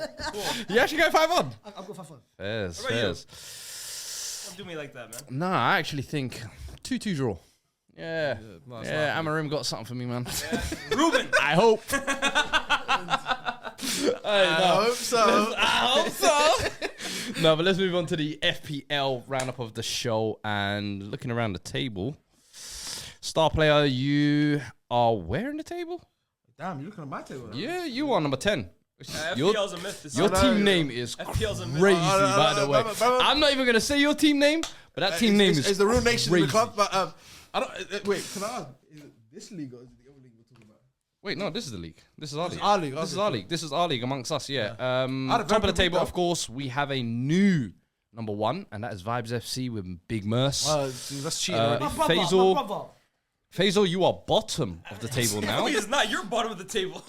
Well, no, Faisal's moved down to the bottom. No, he's not. I'm looking at it right now. I'm not a member. My Don't brother. discount me. My brother. He's bottom. My brother, we don't play the game. I haven't touched that game. You Wallahi, trying to I run my gimmick? Wallahi, I haven't touched it for a while. Say no But more. I'm gonna be real. The top 3 in our league, they all cheat. Yo, you know what's crazy? Liaz is in the relegation zone, and he's trying every week. I'm not in the relegation zone. Oh, that's a lie. Say what I'm in. Say I'm in the relegation zone. Yo. Hold on. That's not true. That's not true at all. I'm not in the relegation zone. Renedy, Liaz. That's No, the you're bottom 3. bottom. I'm not included. I don't play. I'm not good either. No. So you're bottom 2. I haven't played the game for weeks. Hey, let me move on to the people's one, the SDS That's Ultras, crazy. the ones that matter. Guys, please like the video if you haven't at this point already. Subscribe to the channel if you haven't. Well, we're on the road to 400k. TAA Annihilation remains top. Free Pogba is second. Haven't Jota Clue has moved up to third. Not your average photo. Not your average photo. No, his actual surname is Photo. That's what I thought. It was not your average photo. He's fourth. Havertz is fifth. Schmeichel Jackson is sixth. Michael Jackson's a great name. Oh my days. Ibi Sheikh is seventh.